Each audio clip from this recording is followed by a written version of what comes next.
If we don't have a sense of purpose, then you're doing the thing you're doing just for the sake of doing it. I'm making money just for the sake of money. I'm turning this wrench just for the sake of turning this wrench. And when we do things that contribute to something else, contribute to something bigger, it gives our lives and our work meaning. And when we have a sense of meaning, when we have a sense of purpose, it does many, many things to us. It builds our self-confidence. It makes us better decision makers. It makes us better in relationships. And at the end of the day, it makes us enjoy our lives and find fulfillment in our work. And I think so often, a lot of people don't think about it this way. They don't think about what's the purpose of all of this. We usually default to, I got to pay my bills. That's a function because I was told to do it, because everybody has to work, or because I want to make this company the biggest or the best. To what end? To what value? And so to truly understand purpose, I think, like I said, it sort of just has positive effects all over the place. Need motivation? Watch a top 10 with Believe Nation. Hey, it's Evan Carmichael, and I make these videos because I need them for me, because I want to wake up every day and watch a video that puts me in a mindset to believe in myself more and go off and accomplish amazing things and attack the day. And I hope that this video does that for you as well. So today, let's learn from one of the best, Simon Sinek, and my take on his top 50 rules of success. Enjoy. What is that optimist mindset means? So I think there's a great misunderstanding of what optimism and what an optimist is. I think people think optimism and blind positivity are the same thing, and they're not. Blind positivity, everything's good, everything's fine, everything's good, which a lot of leaders think they have to do. They think they have to be positive all the time to keep their team motivated, inspired. And the reality is it actually backfires, because when we're going through stress, we see our leader always positive, we think there's something wrong with us. It actually backfires. Optimism is different. Optimism is not naive. Optimism is very realistic. Optimism is the undying belief that the future is bright. And we can be in a dark tunnel and say, these are hard times. And I do not know how long we will be here. And I do not know how far away that light is, but I know that if we work together, we will come out of this better than we went in. Optimism, again, is about the future, but it is absolutely accepting of difficulty and stress in the current day. Talk about competition a little bit, because my God, we're hyper focused on beating people, on being right, on competition. I'm afraid of it. I need to work harder. Talk about that a little bit, how we can shift that culture. So my life and my work has been very much influenced by a philosopher named Dr. James Karst, who in the mid-1980s defined these two types of games, finite games and infinite games. A finite game is defined as known players, fixed rules, and an agreed-upon objective. Football, baseball. If there's a winner, necessarily there have to be losers. And there's always a beginning, a middle, and end to a finite game. Then you have infinite games. Infinite games are defined as known and unknown players, which means you don't necessarily know who all the other players are, and new players can join at any time. The rules are changeable, which means every player can play however they want. And the objective is to perpetuate the game, to stay in the game as long as possible. So we're players in infinite games every day of our lives, whether we know it or not. You can't win education. You can come in first for the finite amount of time you're at school, where we agree upon the time frames, the school year, and the metrics, grades. But nobody wins education, nobody wins learning, nobody wins healthcare, nobody wins global politics, and nobody wins business. But when you hear the language of so many people, they talk about being number one, being the best, and beating their competition. Based on what? Based upon what agreed upon objectives, metrics, or timeframes? And this is a problem, because when we play with a finite mindset in an infinite game, and we play to win in a game that has no finish line, there are some very predictable and consistent outcomes. The big ones are the decline of trust, the decline of cooperation, the decline of innovation. And when people become obsessed with beating their competitors in a game where there is actually no winner, right? There's no winning career. You can get a promotion, sure, but there's no winning career. And there's no winning in business. And so beating your competition is actually based on what? Based on revenues, profit? Based on what? 1 year, 5 years, 10 years, the lifespan of the company? Like what? It's all nonsense. It's all made up. And so we spend so much time reacting to what another player has done rather than focusing on how we can improve. And so one of the things that I've learned is to completely eliminate this idea of having competitors, which is I have no competitors in my space, none. There are other players who do what I do. And some of those players do some of the things that I do better than me. And those players are my worthy rivals. And it is better to respect and study your worthy rivals because their strengths reveal to you your weaknesses. And if you can have your weaknesses revealed to you, that means you can work on your weaknesses. Because ultimately, as individuals or as organizations, we're in a state of constant improvement. That's all we're trying to do, is be better today than we were yesterday, be better tomorrow than we were today. That's all this game is, whether it's your life, your relationships, your business, whatever it is, it's a game of constant improvement.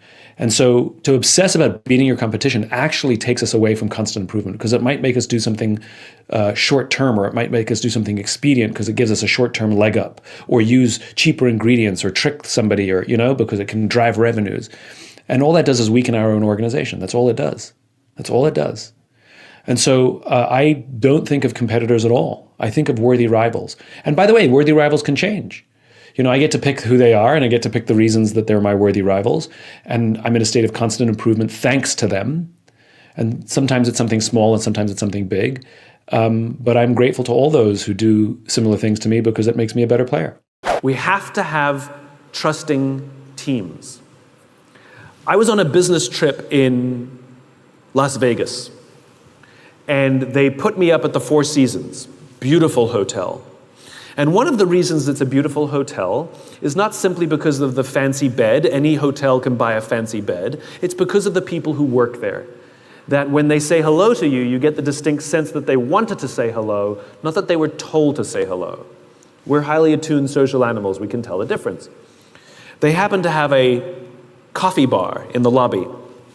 And so one afternoon, I went to buy myself a cup of coffee, and the barista working that day was a young man named Noah. Noah was funny. He was engaging. I enjoyed buying a cup of coffee from him. I stood there for far too long buying a cup of coffee just because I enjoyed talking to Noah. So as is my nature, I asked Noah, "Do you like your job?" And without skipping a beat, Noah says to me, "I love my job." Now, in my line of business, that's significant. Like is rational. I like the people, I like the challenge, I get paid well, I like my job. Love is emotional. It demonstrates an emotional connection to whatever we're doing. Do you love your wife? I like her a lot. It's a different standard, right? Noah said, "I love my job." So immediately, I'm interested. So I follow up. I said to Noah, "Tell me specifically what the Four Seasons is doing that you would say to me, you love your job."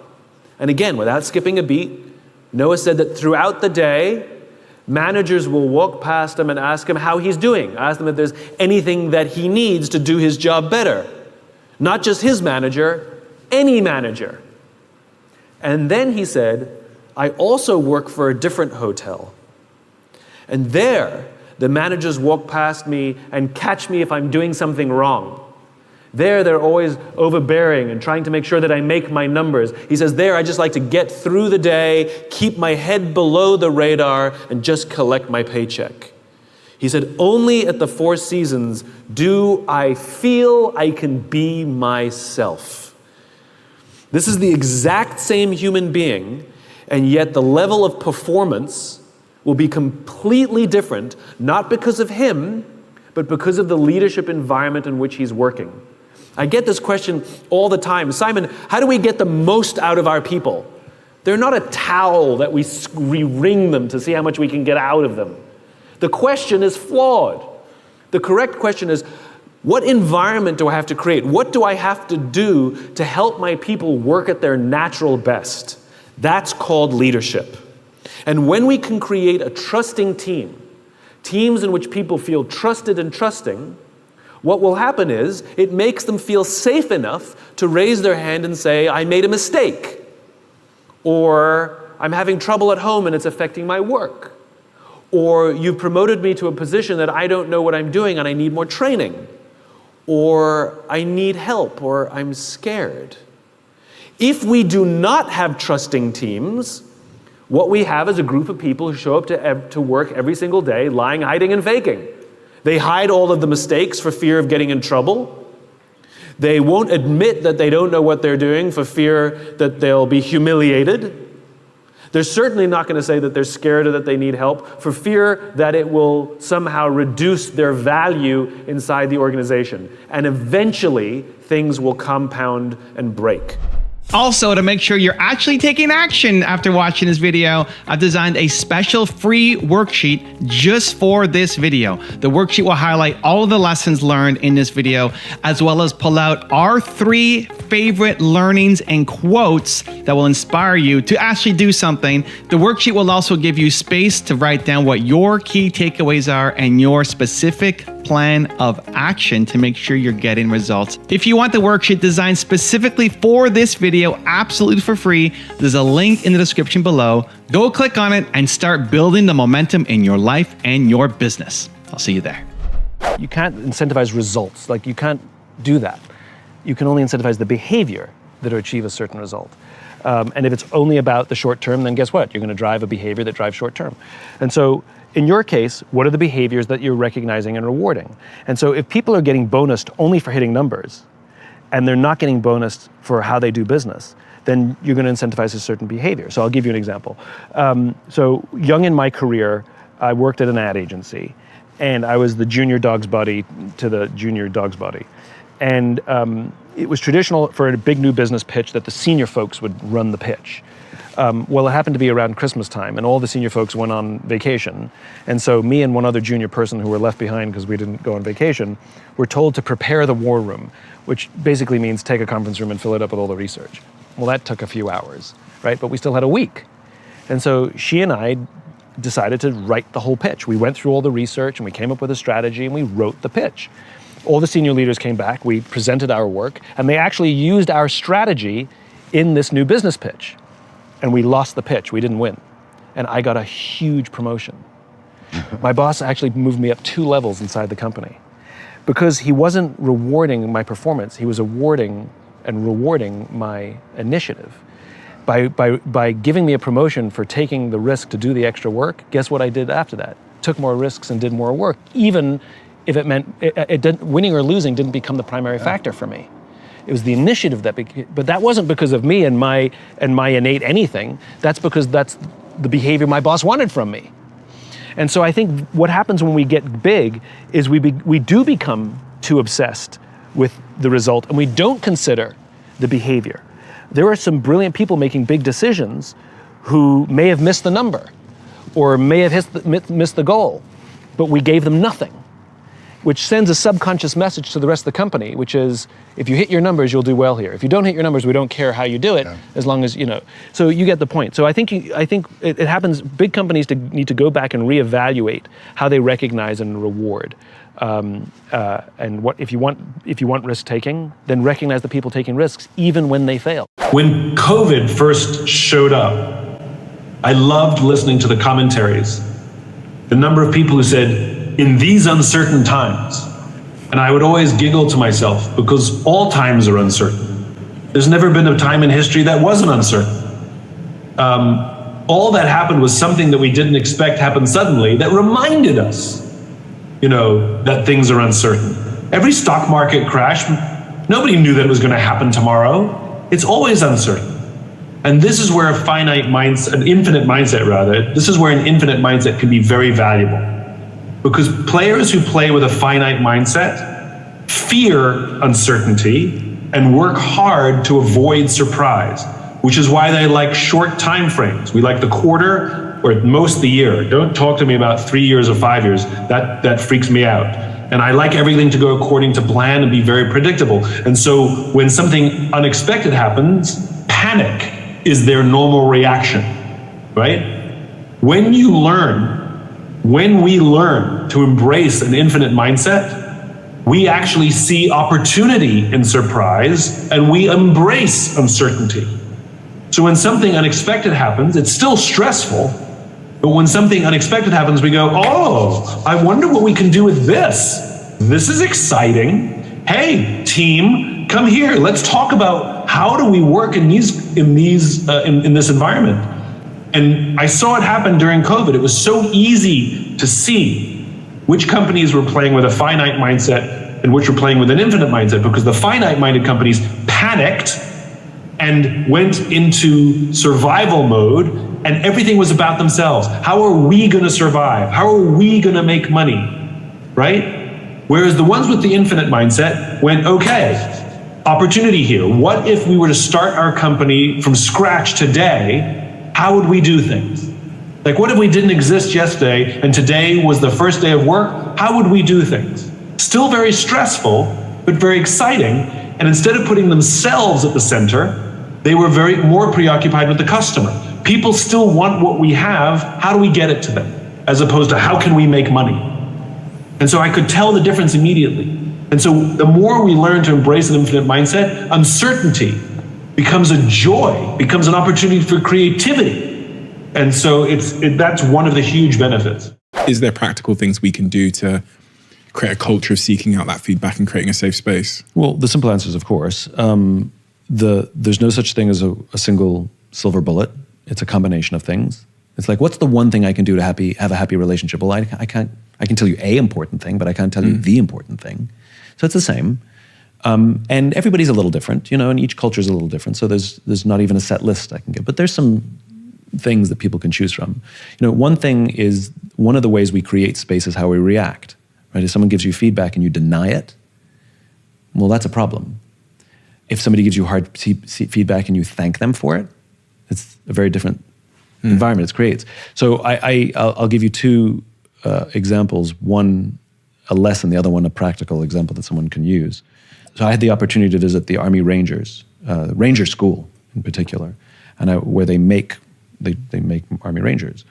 And one of the troubles they had a bunch of years ago was they had these folks that they called Spotlight Rangers, which was they were really good at their job. Like, they were brilliant at all the tasks that were set to them, strong. The teachers, the instructors, loved them. They stood out. They were great. They were motivated. But as soon as the spotlight was turned off, when the instructor wasn't there and they were back at barracks, they were assholes. And the only people who knew were their friends and colleagues, because the spotlight was turned off.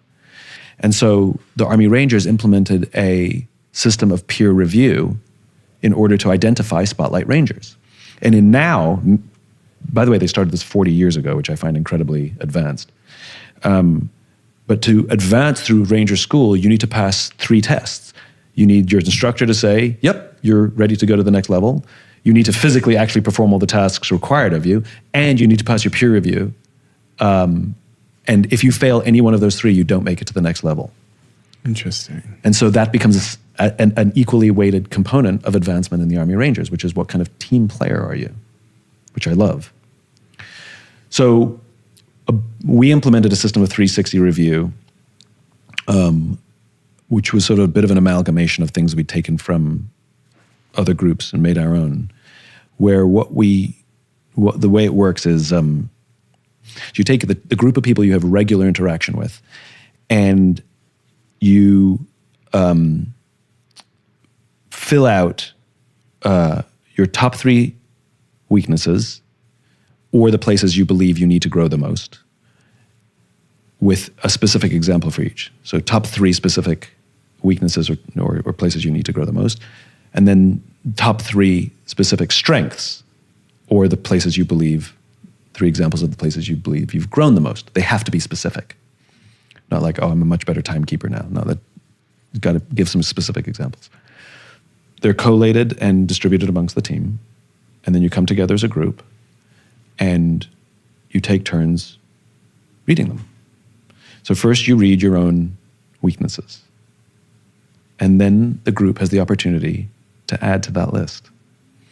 And here's the best part. We give a little speech before the whole exercise starts that the people who are going to give you this feedback really don't want to. It's really uncomfortable for them.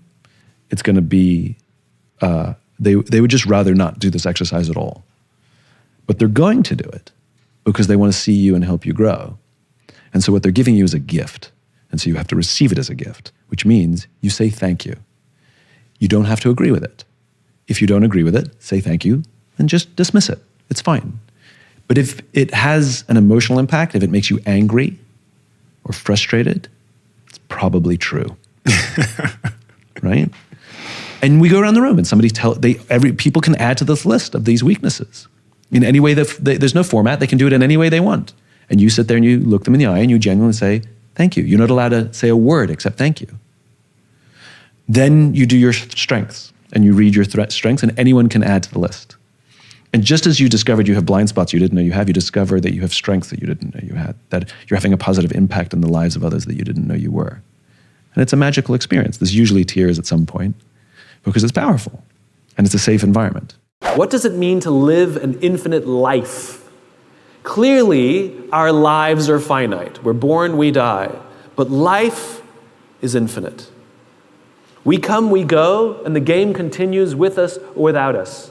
Which means every single one of us has the choice of how we choose to live our lives, how we choose to lead our organizations. We can lead with a finite mindset, try and make more money than our friends, try and get ahead faster than everybody else, try and achieve more power than anybody else, and when we die, we take none of it with us. But the choice to live an infinite life means we choose to build an organization that will be better off because we work there. We will leave it in better shape than we found it. It means to be the kind of friend and leader to others that they will be better because we were in their lives. It means we will literally live on beyond ourselves. It's just a choice, whether we choose to live with an infinite mindset or a finite mindset. Just walk me through, because I'm actually very curious about you before you. Do you know what I mean? Like, that's what I'm really kind of curious about. So you were like disgruntled with your career a little bit, right? I wouldn't say disgruntled. I'd fallen out of love. Yeah. Okay. I had no passion for my career. Okay. And this was a chosen career. Like, I started my own business in a category, in a profession that I thought I wanted to spend the rest of my life in. Consulting. Marketing. Oh, okay. I thought it was, and to wake up one morning with a superficially good life. I owned my own business. We had amazing clients. We did really good work. Our clients liked us and didn't want to do it anymore. Right. It's kind of distressing because as I said, where we started, so many of us intertwine our identities with our work. And if I don't like my work, then who am I? Right. And so I went through that, which was incredibly unfun. And it was the discovery of this little idea that I called the Golden Circle, where we all know what we do. Some of us know how we do it, but very few of us know why we do what we do. And I realized I didn't know why I was doing what I was doing. And it was that crisis that was designed to do nothing more than help me find my own passion, to get back my mojo, that put me in a path that was unexpected. My entire career is an accident, Amazing. I am living proof that you don't have to have a plan. Right. Exactly. And it worked out for you, right? You have to have a vision. You have to have a vector. You have to have a direction, but you definitely don't need to know the individual steps. The part of the maturation of your work is, and it's pretty clear, the mission of, helping people rather than always, the overconsumption of self-help, right? So the framework of your own company, just give me a second on that and how you're looking to move that needle. Yeah, so there's an entire section in the bookshop called self-help, but there's no section of the bookshop called help others. And I think that's the thing we're missing. I think since the 1970s, when the self-help industry began, it's done very well for itself.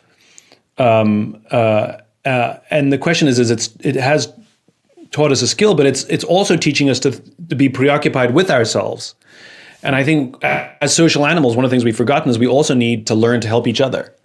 And if you look at some of the challenges that plague us today, whether it's disengagement at work or loneliness at home or a struggle to find the job we love or find the relationship that we love, all of those things, the antidote to all of those things is another human being.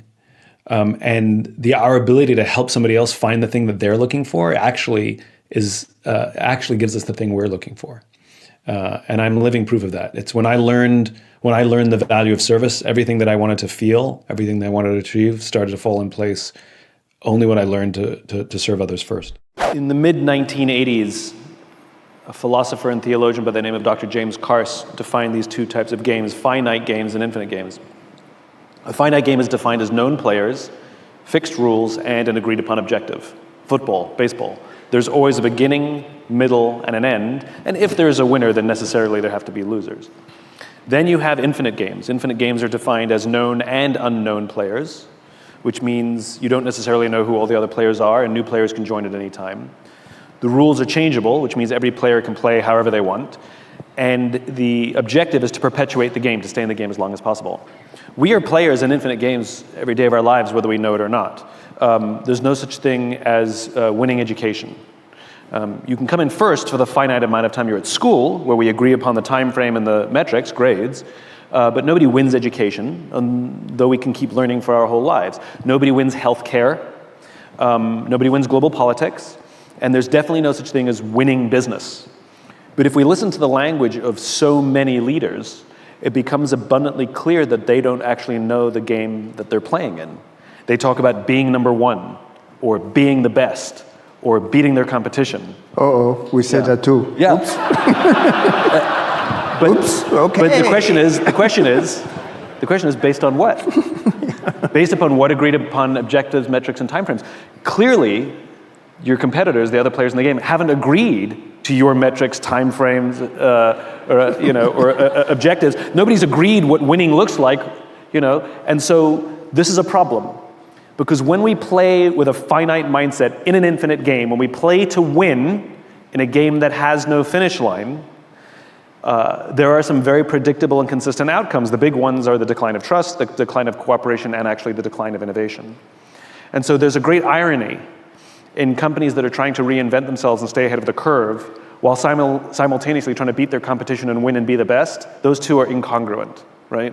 I'll give you an example, a silly example. When Circuit City went bankrupt, Best Buy didn't win anything, right? It didn't win anything. Their number one competitor fell out of the game because they ran out of the will and resources to play, but Best Buy didn't win anything. They had to keep playing. In fact, with the rise of Amazon, the entire rules of how they played the game had to change. And so the reality is when you play with an infinite mindset, you play not to beat anyone, but ultimately you play, the only true competitor is yourself, which is how do we make our products better this year than they were last year? How do we make our services better this year than they were last year? How do we make our culture stronger this year than it was last year? And it's a game of constant improvement, but there's no such thing as winning. We already talked about great leaders or students of leadership. How's your journey? Do you watch the talks, read the books, all the things like that? Who's your leadership buddy? Somebody who's sort of willing to call you out when something goes a little bit awry or they disagree. How'd I do today? Was that okay? To have an objective outsider, having a leadership buddy is really important, or a group of folks that you talk to on a regular basis about it.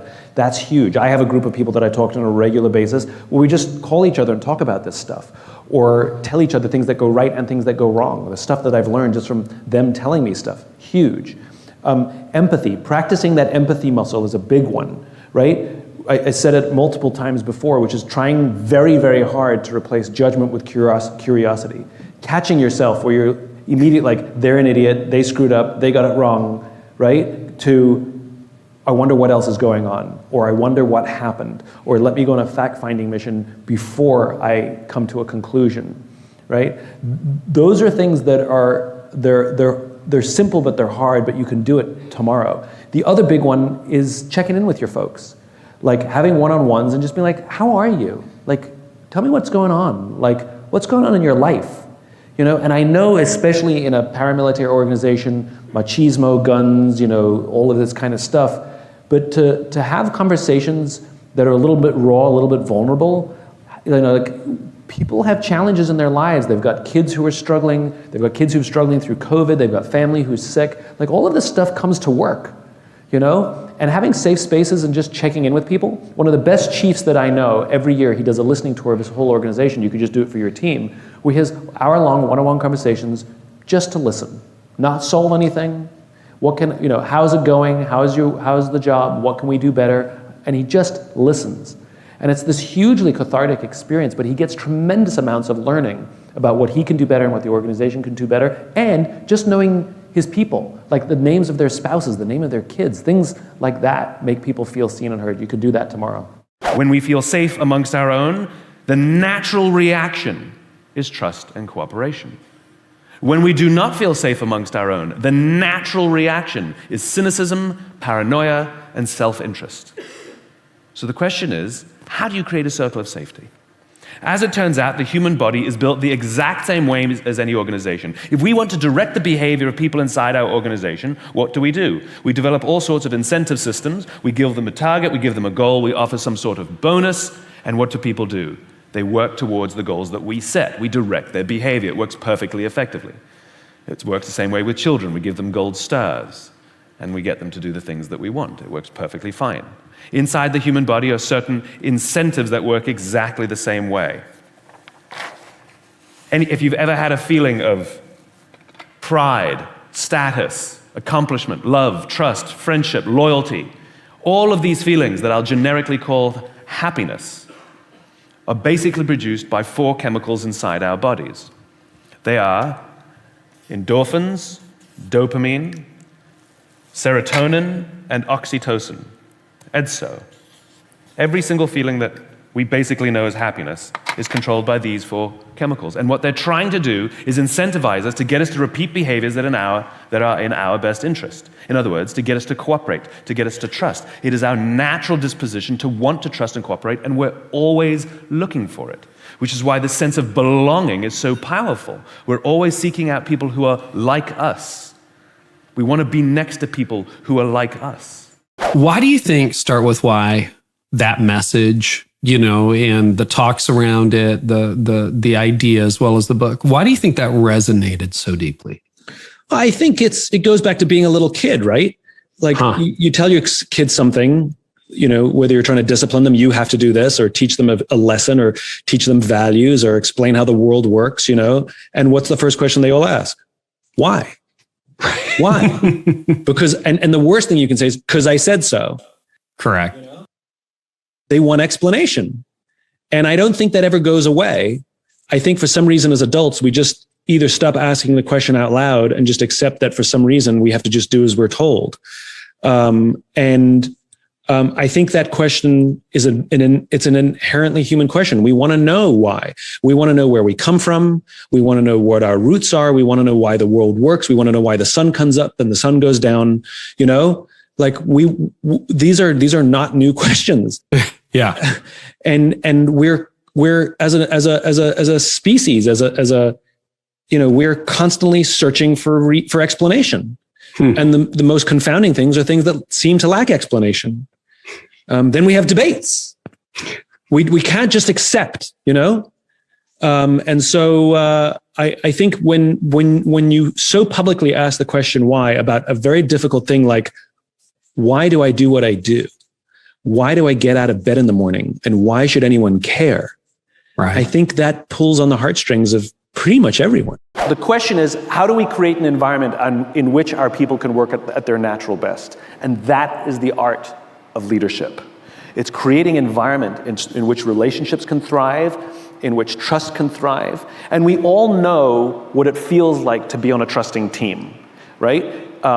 It means that we feel psychologically safe enough to raise our hand and say, I made a mistake, or I need help, or I'm having trouble at home and it's affecting my work, or I'm scared, or I don't know what to do, without any fear of humiliation or retribution, but rather to say these things with the absolute confidence that someone on our team will rush to support us. Unfortunately, we also all know what it feels like not to work on a trusting team, where admitting any of those things could hurt your chances of promotion, could hurt your chances of, you could be humiliated. And so when we work on teams where leadership is creating an environment where trust is at a premium, we force our people to come to work and lie, hide, and fake, where they're pretending that they've made no mistakes. They're lying, hiding, and faking, and eventually things will crack and things will eventually break. And when you talk about reinvention and you talk about innovation and you talk about challenging the status quo or whatever it is, necessarily there's risk, and necessarily there are mistakes, and necessarily there's stupid ideas. And you have to create an environment in which that's good. The alternative is everybody playing it safe, which is not the way that leads to vast or significant improvement. So this is absolutely essential if you want to play in the infinite game, because ultimately every single person here will leave the organization or die at some point, circle of life, and you'll be replaced by new people. And so the opportunity is to create a company with vision and teams that can thrive and outlast every single person here. There's only one characteristic that I'm comfortable saying that all leaders must have to become leaders, and that's courage. Because leadership is hard, and it often requires sacrifice, and that it will happen, that you will have to put your interests, your comforts, your advantages aside so that others may gain. And that's sometimes really hard. In fact, standing up for others may mean that you might get your head chopped off. A leader sometimes loses their job because they did the right thing, right? That comes with significant risk. The choice to be a leader comes at significant risk. And this is why not everyone chooses to be a leader. Leadership has nothing to do with rank. It has nothing to do with the title you have on your card. Leadership is a choice. That's it. I know many, many people who sit in the senior echelons of a corporation, and they are not leaders. They are authorities, and they have authority, and we do what they say because they have authority over us. But we would not follow them. I know many people who sit at the bottom of organizations who have no authority, but they are absolutely leaders. And the reason they are leaders is because they have made a choice. They have chosen to look after the person to the left of them, and they have chosen to look after the person to the right of them.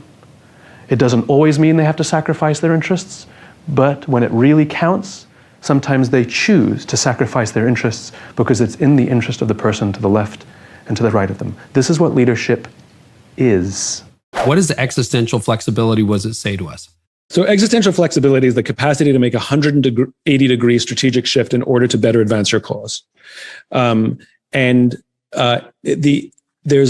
call it a capacity because you need two things. There's two prerequisites before you can even make an existential flex. One is you have to have a just cause. In other words, you can't change routes if you don't know where you're going. Right. Okay? Fair enough. But then you're just going to always choose the fastest road, but you may not get anywhere. And the other thing is you have to have trusting teams, because if you're going to make a profound shift in the way the organization functions or what its strategy is, the metrics are probably going to go down in the short term, and you're probably going to increase the level of stress as the organization changes. And so you need people who go, I understand what the cause is. I see why we're doing this. And I'm a part of this. And the team is willing to go through the shared hardship in order to do the right thing for the good of the future. If you don't have the just cause and you don't have the trusting teams, no amount of vision from leadership will that existential flex will probably fail. But yeah, I mean, there's a lot of things that reveal, and I think unfortunately you're right. I think the church as an industry, if we can be so base about it, but the church as an industry, unfortunately, looks a lot like a lot of other old-fashioned industries. So why is it that Apple Computers, a computer company, disrupted the music industry by inventing, by perfecting the iPod? Right. iTunes is really the thing that changed it, right? So why didn't the music industry invent that? How is it that Netflix, a little startup that came out of nowhere, dominates television and movies? Blockbuster doesn't exist anymore. They're gone. Why didn't the television and movie industry invent Netflix? But they're now copying Netflix and playing catch up. The disruption comes from organizations usually outside of your purview, and you see it all over the place. Which and I think the church as an industry looks a lot like the music industry, the film industry, the music, the television industries, which is, this is the way we've always done it. This is how we got big. This is how we got successful. This is how we spread our message. This is how we know, this is what I know how to do because this is what I've been doing for 10 years, 20 years, 30 years. And so either I'm afraid to change because I only know how to do this, or this made me successful, and yet I cannot accept what got me here won't get me there. And I also am, the world around me is changing. Technology is changing, politics are changing, culture is changing, and I can't do what I used to do. Like Sears can't keep sending out catalogs. It's not the world we live in anymore. They were the most innovative company in the world when that was a thing. And so the question is, how do you adapt for the world that we live in? When we talk about safe, we're talking about psychologically. That's right. Yeah. And you can be psychologically safe and still trip over a cord. That's right. Yeah. So it's a great story. I had a business trip to Las Vegas a bunch of years ago, and the client was very generous and put me up at the Four Seasons, which is a lovely hotel. And the reason it's lovely is not because of the fancy beds. Any hotel can buy a fancy bed.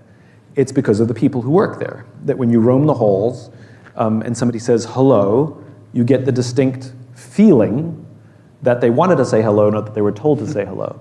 We're highly attuned social animals. We can tell the difference. I mean, it's your idea of being the Nordstroms. It's like people can tell the difference whether they're forced to give good service or they want to give good service. Anyway, they happened to have a coffee bar at the Four Seasons in Las Vegas. And one afternoon, I went and bought myself a cup of coffee. And the barista working that day was a kid named Noah. Noah was funny and engaging and charming. And I stood there for far too long just to buy a cup of coffee. And so, as is my nature, I asked Noah, do you like your job? And without skipping a beat, Noah said, I love my job. Now, in my line of work, that's significant, because like is rational, right? I like the people, I like the challenge, I get paid well, I like my job. Love is emotional, it's a higher order connection. Like, do you love your wife? I like her a lot, right? It's different. Right. It's not the same, right?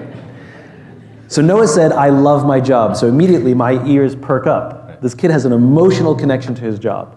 So I followed up and I said, can you tell me specifically what the Four Seasons is doing that you would say to me, you love your job? And without skipping a beat, Noah said, throughout the day, managers will walk past me and ask me if there's anything that I need to do my job better, anything they can do for me. Not just my manager, any manager. And then he said, I also work at Caesar's Palace. And there, the managers walk around and just catch us when we're doing things wrong. There, they're just trying to drive performance. He says, there, I just keep my head below the radar. I just want to get through the day and collect my paycheck. And then he said something magical. He said, only at the Four Seasons do I feel I can be myself.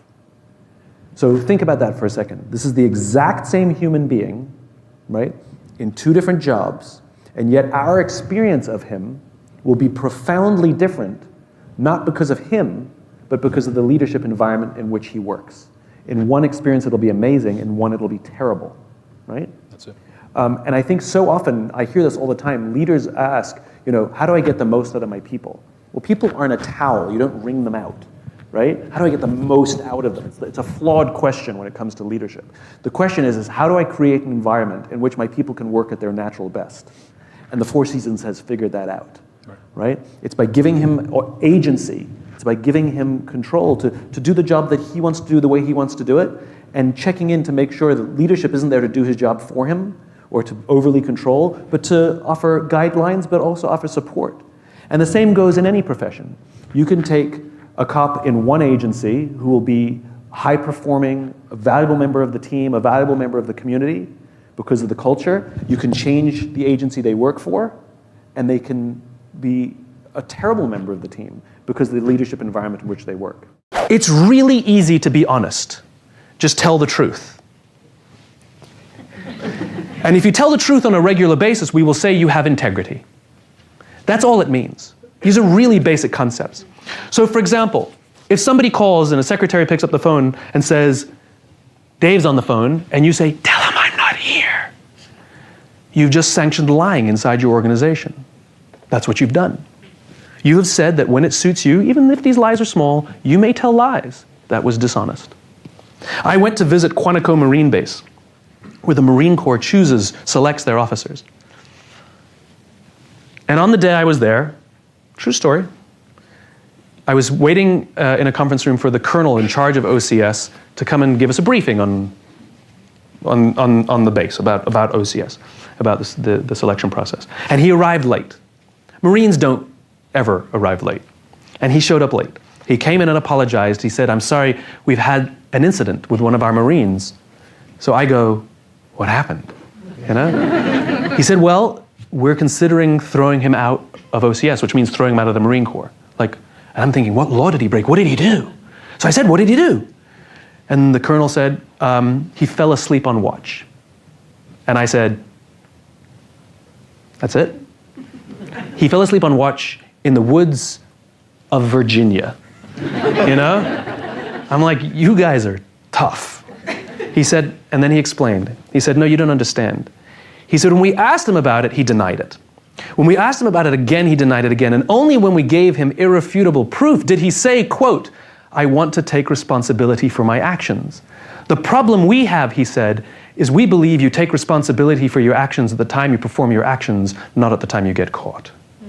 We have another Marine who fell asleep on watch. He admitted it. He got punished. We have no problem with him.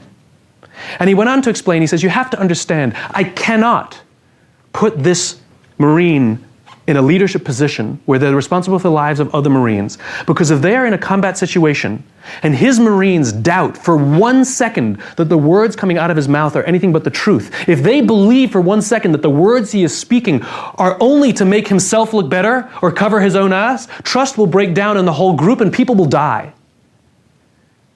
Now, we are not in life and death situations, but the way our minds interpret information that is given to us is in terms of life and death. This is why we don't trust politicians. They tell us the things we want to hear.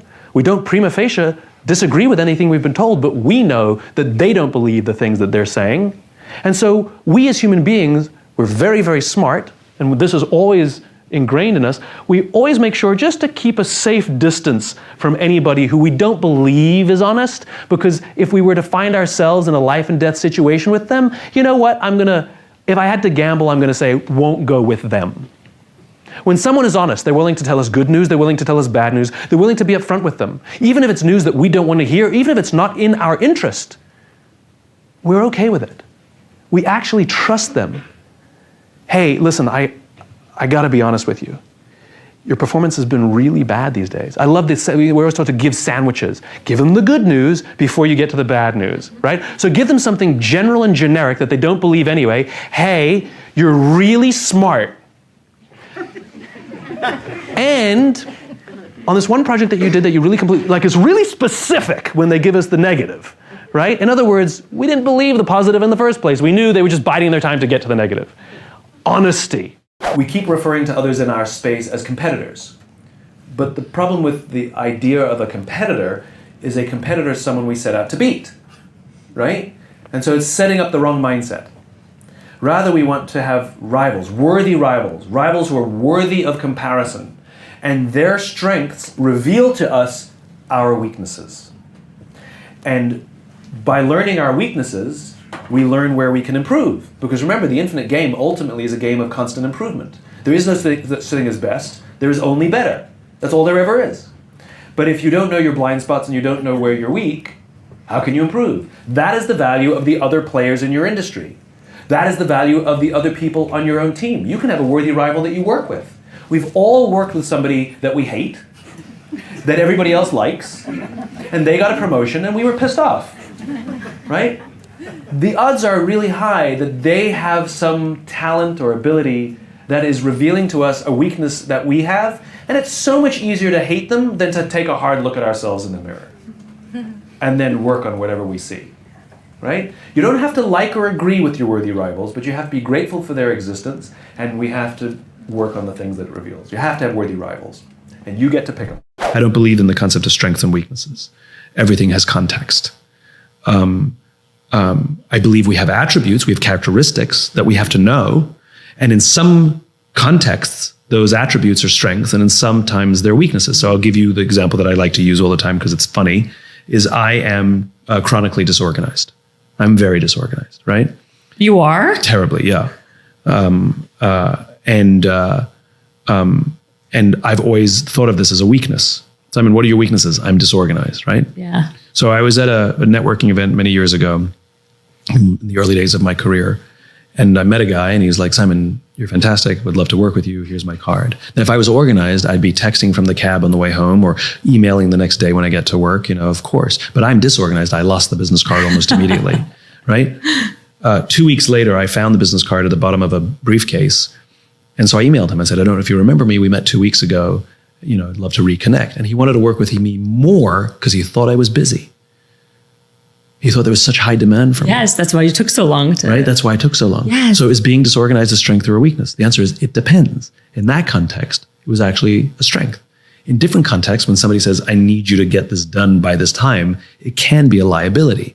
So what stacking the deck means is putting yourself in situations where your attributes are more likely to reveal themselves as strengths and try and avoid situations where your attributes are more likely to pull you back, right? So stacking the deck is not about cheating. It's about making sure that you're in the right place that make you strong and avoiding the places that make you weak. So for example, if you're bad at math, don't do jobs that require lots of math, right? Right. Yes. It's. I know it sounds trite, but no, it's true. It's sometimes that silly, I love working with others. I love working on teams, right? And so when a project comes up, I always make sure that I have a group that I can work with because I know I'll do better work. If I work by myself, it's more stressful and the work is a lower standard. And so I know that about me. I know that I like working with people. So I stack the deck. I try very hard to work at least with one other person or to work on a team to complete a project, right? Right. As opposed to leave this to me, I'll get this done by myself. Some people, that is their strength to work by themselves, not me. Right. So again, I try and stack the deck by working with people as often as possible when I have difficult things to do. I don't believe in the sense of competition. We live in a world where there's no such thing as winning business. It doesn't exist, right? Where two organizations who sell basically the same product for basically the same price, basically the same quality, can both be wildly successful simultaneously. There's no winning. And so when companies talk about their competition, to me it doesn't make sense because a competitor is another player you want to try and beat, which means you spend too much time focusing on what they're doing and you spend too much time comparing arbitrary metrics, whether it's profits or revenues or market share or number of properties or number of employees or whatever it is, they're arbitrary. You get to pick what you're making the comparison, and you're all proud of yourself when you win at the end of the year, but the game doesn't end. I prefer the concept of a worthy rival. And a worthy rival is another, they may or may not be in your industry, but it's another player in the game who does one or many things better than you. In other words, their strengths reveal to you your weaknesses. And you can study them, you can be grateful for them, but trying competing against them is pointless. But the whole idea is that the only true competitor in the game of business is yourself. How do we improve what we're doing? And learn from those who do similar things to us rather than trying to beat them. How do we focus on what we can do better versus how we can beat our competitors? Right. Well, as I said before, you can pick your own worthy rivals. You can pick any company for any reason and say they're better than us. What can we learn from them? I'll give you a real life story that really captured this for me, and it's in the book, but I'll tell it to you. I spoke at a education summit for Microsoft, and then a few months later, I was invited to speak at an education summit for Apple. At the Microsoft Summit, this is back in the Steve Ballmer days, in the Microsoft Summit, the vast majority of the presentations by the executives spent most of their time talking about how to beat Apple. At the Apple Summit, 100% of the presentations were how to help teachers teach and how to help students learn. One was obsessed with beating their competition, the other one was obsessed with advancing their mission. At the end of my talk at Microsoft, they gave me a gift. They gave me the Zune when it was a thing. This was Microsoft's response to the iPod. And this little piece of technology, I have to say, was really very, very good. It was quite a good little piece of technology. It didn't work on an Apple, so I couldn't use it. That's a different problem. But it was very good. So at the end of my Apple talk, I was sharing a taxi with an Apple executive, and I couldn't help myself. I just had to stir the pot. And I turned to him, I go, Microsoft gave me their new Zune, and it is so much better than my iPod Touch. And he turned to me and he said, I have no doubt. And the conversation was over. Because he understood, this was an infinite-minded organization, he understood that sometimes your competitor will do something better than you, and sometimes you'll be better than them. There's no such thing as winning or losing. There's only ahead and behind. And where Microsoft was obsessed with beating Apple, Apple was obsessed with outdoing itself. And so the great irony is just a couple years after that, Apple released the iPhone. So where Microsoft was obsessing with how to make a better iPod, Apple was on to the next thing, didn't even care. And that's the whole idea, which is absolutely study and learn from the other players. You see, I don't even call them competitors. The other players in your industry. See what they're doing better. Like I said, it reveals your weaknesses and say, we can do better than ourselves. Grow. Eventually, they no longer become worthy of comparison anymore because you advance yourselves. But the whole idea is Apple was thinking about what they could do next, not how they could beat Microsoft to get more market share for an iPod. So learn from others and how you can be better. Absolutely. Like I said, their strengths reveal to you your weaknesses, and that's a gift. When you find darkness, however you want to define your darkness, you feel alone, you feel like nobody can help you, you feel like you have no agency, you feel like a lack of control. And the first thing that a lot of us should do is reach out to a friend and say, I'm struggling, or I need help, or I'm lonely, or I'm depressed, or I'm sad, whatever the feeling is. And that person, do your friends, do your colleagues, do your teachers have the skills to know how to hold space? So the first mistake people make is they try and fix. Don't try and fix. It's not a fixing thing, It's like I had a bad day at the gym. Nothing to fix, nothing to fix. But then do you know how to listen? Do you know how to hold space? And I think one of the reasons more of us are struggling with mental fitness is because we ourselves lack the skills to help our friends who are struggling with mental fitness. And the more that we as a society are equipped to help each other, the more that there are other people there to help us. Mm. So, and I have a rule with my friends. My rule is no crying alone. My close friends all know this, and we all obey it. Like I'll get a call from somebody who's a significant person in the world that people know who they are, and they'll call me and say, do you have a minute? And I'll be like, yeah, what's up? They're like, I think I need to cry. I'm like, go. What's on your mind? And they'll tell me what's on their mind, and they will cry. And that's my rule. My rule with my friends is no crying alone. Because if you're at the point of absolute frustration, exhaustion, whatever it is that you can't hold it in, I'd rather you call me or one of us and you do it with somebody. You should never cry alone. And so I'm really good when I'm in a place like this of calling somebody and telling them, because I don't want to go through this alone. And some of my friends do have the skills where they can say, how do you feel? Oh, this is how I feel. That must be really frustrating. Yeah, it's really hard. Tell me more about that. Well, I'm sort of going through this and that. And they know how to hold space. That's all I need. I need somebody to sit in the mud with me. Don't need them to fix me or clean me off or give me a towel. I just need them to sit in the mud with me so I don't feel alone when I'm sitting in the mud. And I think it's our responsibility to be able to have that skill set to do it for our friends and the people we love or our colleagues. There's this phrase that's thrown around so often that people fear change. No, they don't. People fear sudden change. Yeah. And you have to remember, many of the people in your organization, many of them have been doing the job the way they've always been doing it for 5 years, 10 years, 15 years, 20 years. And now we're going to say, okay, it's going to be all different. The fear is not from the change. The fear is from the unfamiliarity.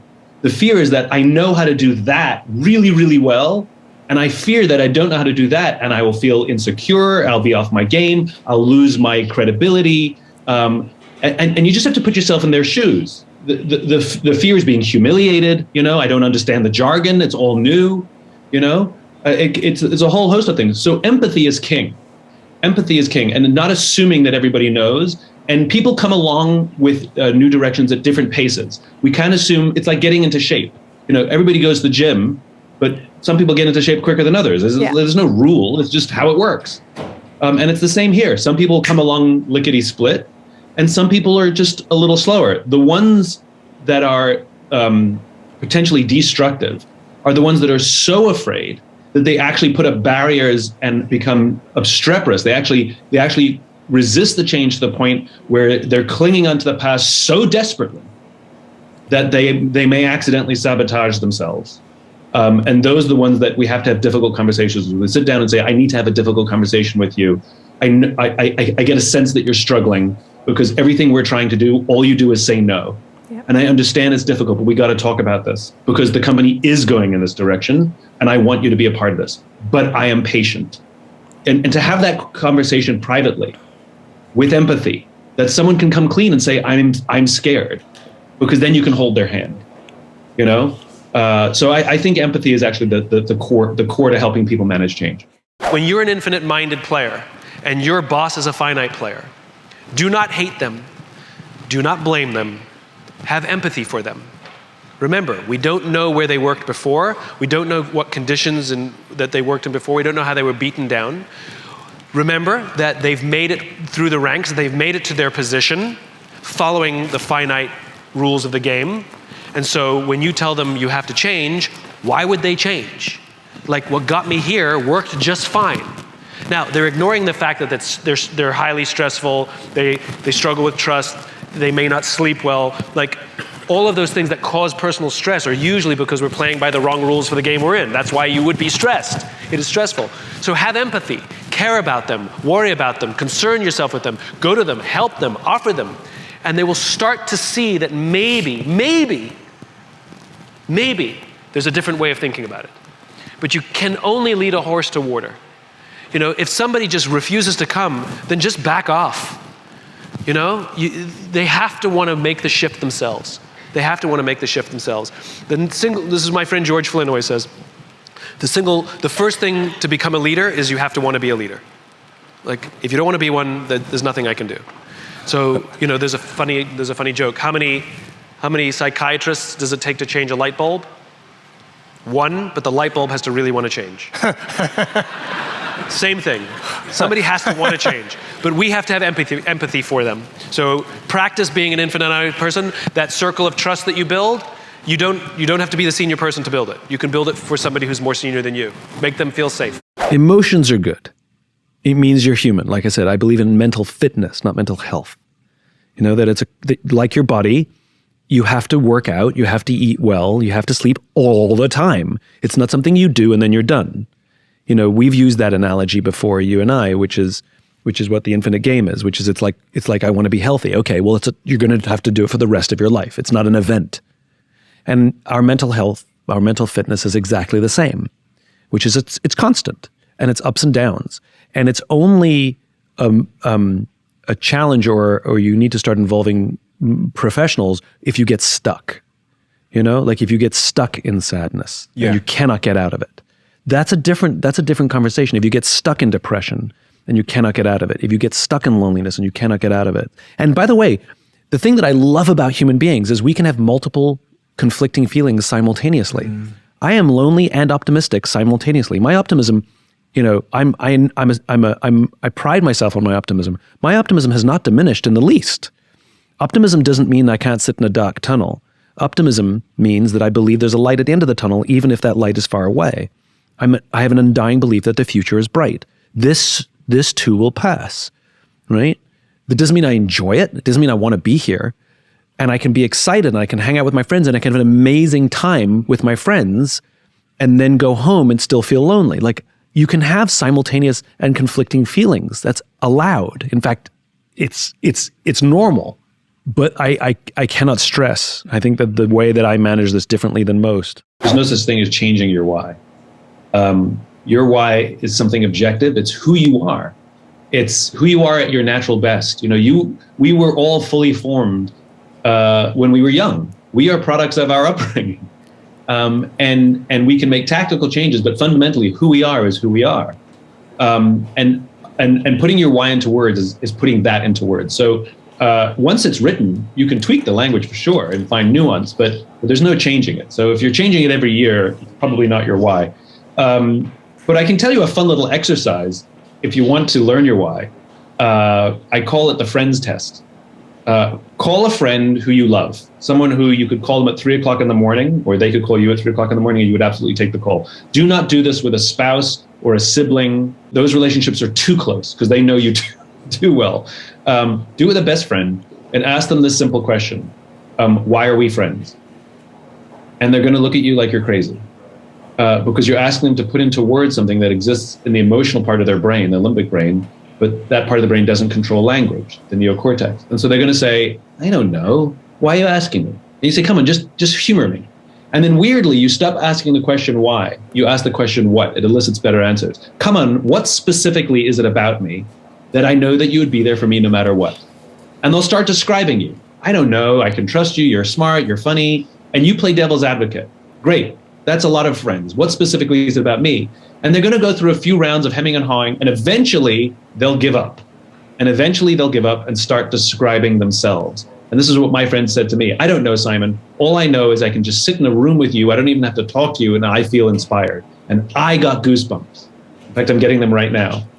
And if you do this with multiple friends, you'll get very similar, if not the exact same answer, because what they're articulating is your value you have in the world, which is your why. Purpose is foundational. It's not like I want to be the best, or I want to be number one, or I want to, those things are good and important, and goals are valid and valuable. But that's not the reason you get out of bed in the morning. The reason your spouse loves you is not because you're the top salesperson. The reason your friends rely on you is not because of your knowledge of the product.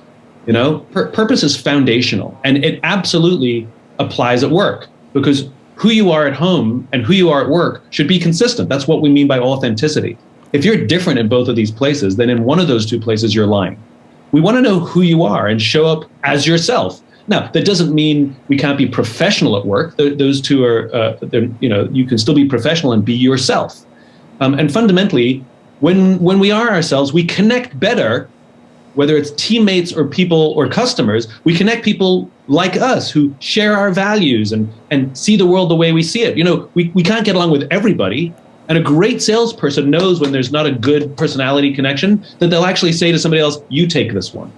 You can close this deal. I won't be able to, or you can get a better deal. And it's understanding that when we show up as our true selves, we're much better able to truly connect with people and inspire them to do the same, by the way. Remember, 100% of customers are people, and 100% of employees are people, and 100% of investors are people. And fundamentally, business is a human industry. If you don't understand people, you don't understand business. And we succeed as people when we work together. We are social animals who need each other. We need each other in hard times. We need each other in good times. And so the better we foster relationships internally and externally, this is the recipe for successful change and, quite frankly, success in anything we do. At the end of the day, when you're young and junior in your career, it's the most confusing, exciting, wonderful, awful day of your life, right?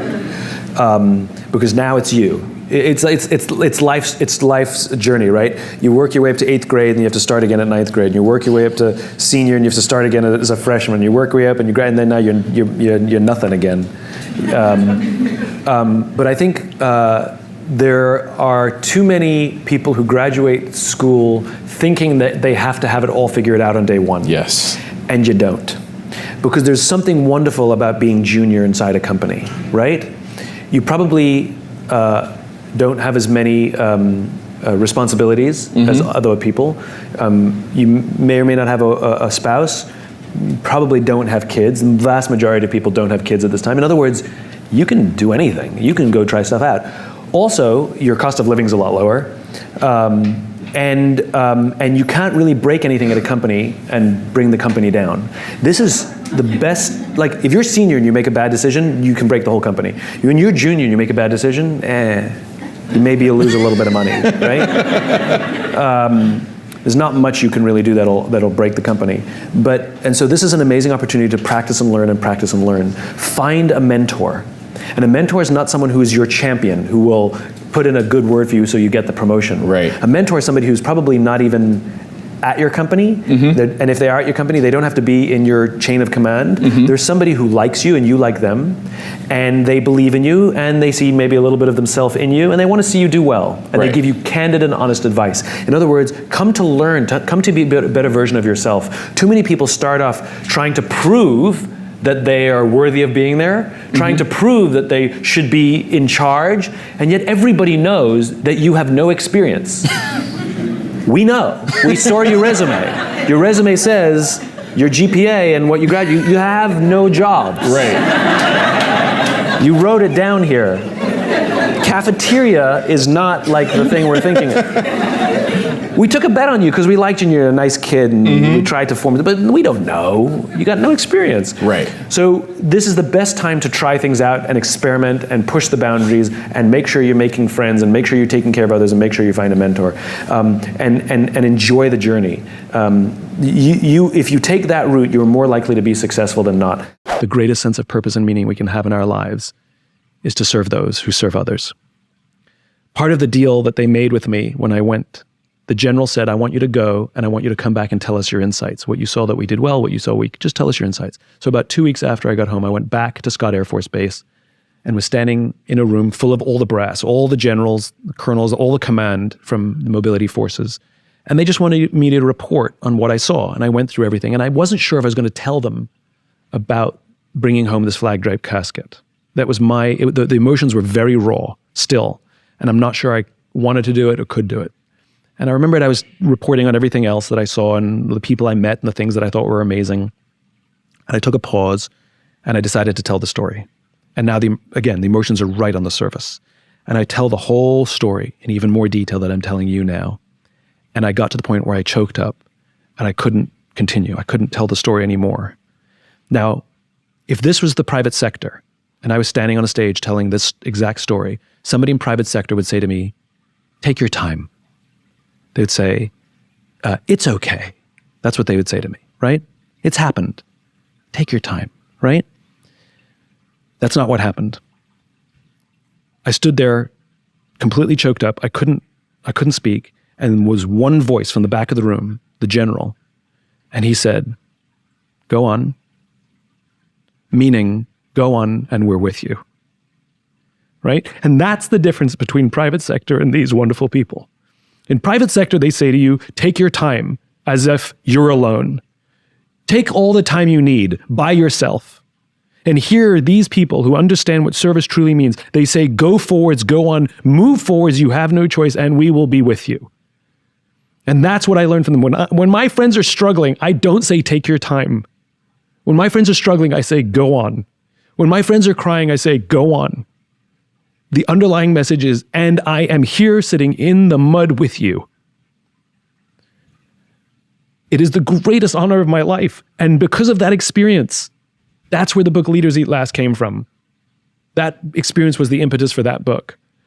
So when we talk about what the future looks like, I just want to live a life of service. I want to continue to serve those who serve others. And to meet people who live a life of service, I will do anything for them. I think there's an unwritten rule that when you meet someone who's devoted their life to serving those who serve others, that it is our responsibility to serve them. There's an unwritten rule. The reason I do so much pro bono stuff is because when I meet people who are on the side of good, on the side of service, I obey that unwritten agreement that I will be there for you and I will serve you and expect nothing in return. And if you want to bring it full circle back to relationships, when one person shows up in the relationship to serve you, you have the moral responsibility to serve them. Because to serve someone who serves others, they are serving you, which means we have to serve them. I live my life by that code. So that comes from a story about Nelson Mandela. Nelson Mandela is a very important leader because different leaders are viewed differently depending on where you go. But Nelson Mandela is universally regarded as a great leader no matter where you go. That's true. And he was asked by a journalist once, how did you learn to be a great leader? And he told the story of when he was a boy. He was actually the son of a tribal chief. And he said he remembered going to tribal meetings with his father, and he remembers two things. One, they always sat in a circle, and two, his father was always the last to speak. And if you think about it, even well-intentioned leaders, we come in and we sit at the head of the table, you know, and we say to the team, okay, here's the problem we have. This is what I think we should do, but I want to know what you think. Too late. You've biased the room, or you've made people feel like their opinion doesn't matter, as opposed to sitting down and saying, here's the problem. I want to know what you think. And then being good at having a poker face. You can ask questions, but not giving away if you agree or disagree. And at the end, you can have the exact same opinion as you came in with, but two things happen. A, you actually get the benefit of more input. Right. So you actually may change your point of view, and other people feel like they could contribute, and they feel like they were contributing because they were. Right. So yeah, it is a fantastic practice to literally practice being the last to speak. So every time there's been new technology, we have adapted and changed, of course. I remember, this is going to date me now, but I used to have like a mind like a steel trap for phone numbers. I knew everybody's phone numbers. I knew 10, 50, 100 phone numbers, like family, friends. I just knew all phone numbers. And then for my birthday, I got a Casio digital diary with 2K of memory. And I was able to put all my phone numbers in there. Now, I know my phone number and I know my sister's phone number, and that's it. I don't even know my best friend's phone number. I just type in their names in my phone. My mind literally doesn't work that way anymore because the technology did the work for me. And my brain said, fine, screw you. You got the technology, you don't need me. So yes, of course, there are going to be adaptations. You know, the Iliad, for example, was a book that we read in high school or college that's this big. That was handed down by storytelling over generations until we figured out the printing press. And now we can't remember stories that long. We just can't do it. So will our minds adjust thanks to AI and ChatGPT? Of course. For better and for worse, yes, we will adapt. Understanding the game we're playing. This game called work or life, or love, or whichever one you want, or all of them. In game theory, there are two kinds of games. There are finite games, and there are infinite games. A finite game is defined as known players, fixed rules, and an agreed-upon objective. Baseball. We all agree what the rules are, and at the end of 9 innings, whoever has more runs, we declare the winner, and the game is over. No one ever says, wait, if we can just play 3 more innings, I know we can come back and win. Doesn't happen, right? You have winners and you have losers, right? Then there's an infinite game. An infinite game is defined as known and unknown players. The rules are changeable, and the objective is to keep the game in play, to perpetuate the game. When you pit a finite player versus a finite player, the system is stable. Baseball is stable. When you pit an infinite player versus an infinite player, the system is also stable. The Cold War was stable because there can be no winners and losers. It doesn't exist. That's not a scenario we want. And so you keep the game in play to keep it stable. And in an infinite game, because there are no winners or losers, what happens is players drop out when they run out of the will or the resources to play. And then they're replaced by other players. The game perpetuates. The players change out. Problems arise when you pit a finite player versus an infinite player, because the finite player is playing to win, and the infinite player is playing to stay in the game. And the finite player will always get frustrated. They will find themselves in quagmire. This was the United States and Vietnam. We were fighting to win. They were fighting for their lives. This was the Soviet Union in Afghanistan. They were fighting to beat the Mujahideen. The Mujahideen would fight for as long as was necessary. Now, let's look at the game of business. The game of business is, by its very definition, an infinite game. It has pre-existed before every single company on this planet ever existed, and it will outlast every single company on this planet. But if you listen to the words of most companies, they don't know the game they're in. You listen to companies, they want to be number one. Based on what metrics? Based on what time frames? Revenues? Market share? Square footage? Number of employees? Based on a quarter, a year, 5 years, 10 years, 50 years? I didn't agree to those standards. You can't suddenly just arbitrarily say we're number one. No one else agreed to the standards. It's nonsense to beat our competition. Based on what? And they study their competition, trying to outdo their competition. And yet I've never heard of a company that's taken down by the competitors they know. They're always taken down by the competitors they don't know. Do you think MySpace knew that Facebook existed? They were worried about Friendster.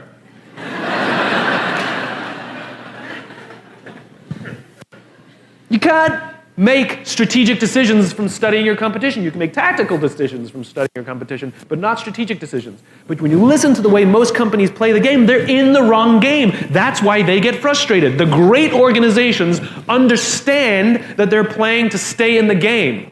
Tell me how important it is for you and me and everybody in this audience to be happy leaders. I don't like the term happiness. I like the term fulfillment. I like the term joy. You know, happiness to me is something that is fleeting, and you can have happiness because you win the piece of business, or you hit your numbers, or you go see a movie, and happiness is wonderful and it's great, and then it goes away. You know, it doesn't last. Where deep fulfillment, like love. Meaning, purpose, all of that kind of stuff. Or you could say the why. The why, yeah, as it were. But deep fulfillment, I think, is a much higher standard. Let me equate it to, like, you don't like your kids every day, but you love your kids every day. You know, it's that kind of thing. This is true. Yeah, this is true. And so, deep truth, friend. You don't have to be happy every day, but you can be fulfilled every day. You don't have to like your job every day, but you can love your job every day. And I think that people confuse the two. And people are seeking happiness in their work, and they're doing it through all the ways you would think they would do it in short-term things. So, like, you know, and you see it the way we lead young people too, which is we put in free food and bean bags and all these fun things at the office because we want to make our employees happy, and it absolutely works. It just doesn't make them fulfilled, and they still are unhappy and they still quit, or they still are unfulfilled and they still quit. And I think this is the problem. I think we've confused the terms. Because they're not the same. So I'm more interested in people finding deep fulfillment in their work, and I'm sure they will find happiness throughout that also. Vulnerable sounds weak, right? But vulnerability simply is the expression of doubt or uncertainty sometimes.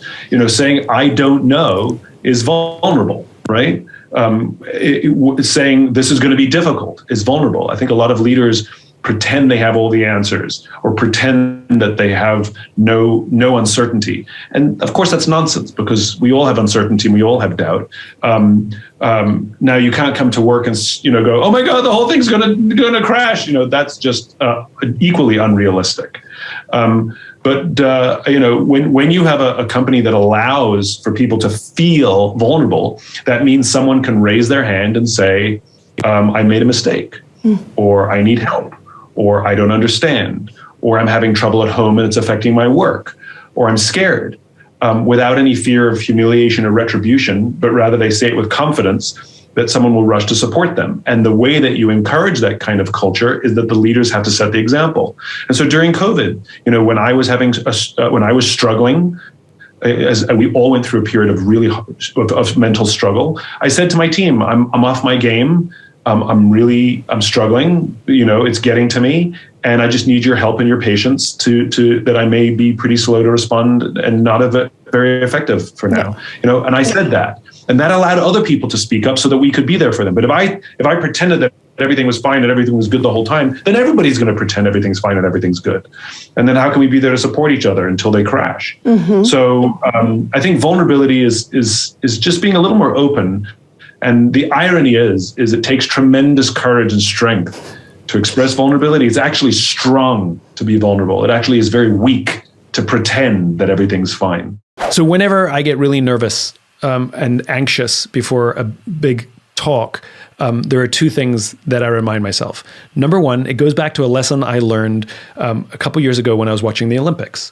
And all of the journalists asked all of the athletes, are you nervous or were you nervous?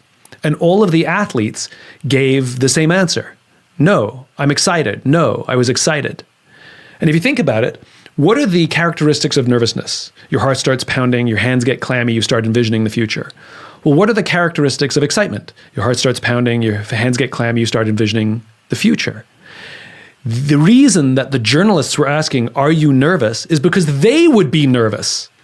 But these elite athletes had learned to interpret that data as excitement. That's why they're elite athletes.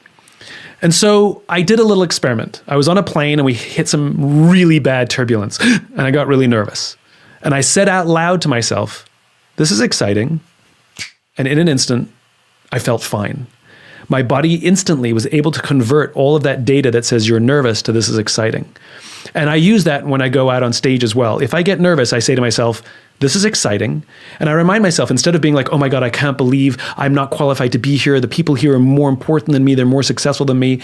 When as soon as I convert to excitement, then I say to myself, oh my God, I can't believe I get to share the stage with these people. I can't believe that I'm one of them. My goodness, this is incredible. And it happens instantaneously. It's kind of incredible.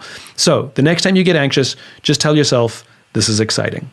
Oh, and the second thing, because I said there were two things. The second thing, I always remind myself I'm here to give. So when I get really anxious, I remember that somebody asked me to come out here and talk to somebody with, I don't care if they like me, I don't care if they follow me on social. I just remind myself I have a point of view and a perspective, and I'm here to give. We know that when we engage with social media or our cell phones, a chemical in our body called dopamine is released, right? It's what makes us feel good. Right? Dopamine is the same chemical that is released in our bodies when we find something we're looking for, like your keys, when you go on Google, when you hit the goal or win the game, that yes, this sense of joy or sort of that's dopamine. Well, we know that we get a hit of dopamine when we engage with social media or when our phones go buzz, bing, flash, or beep. That's why if you're feeling a little bit down, you pull out your phone and you send 10 texts to 10 friends, hi, hi, hi, hi, hi. And you hope that somebody texts you back because when they do, it feels good, right? There are other things that release dopamine. Alcohol, nicotine, gambling, all release dopamine. It's why they feel good, and almost all addictions are dopamine-based addictions.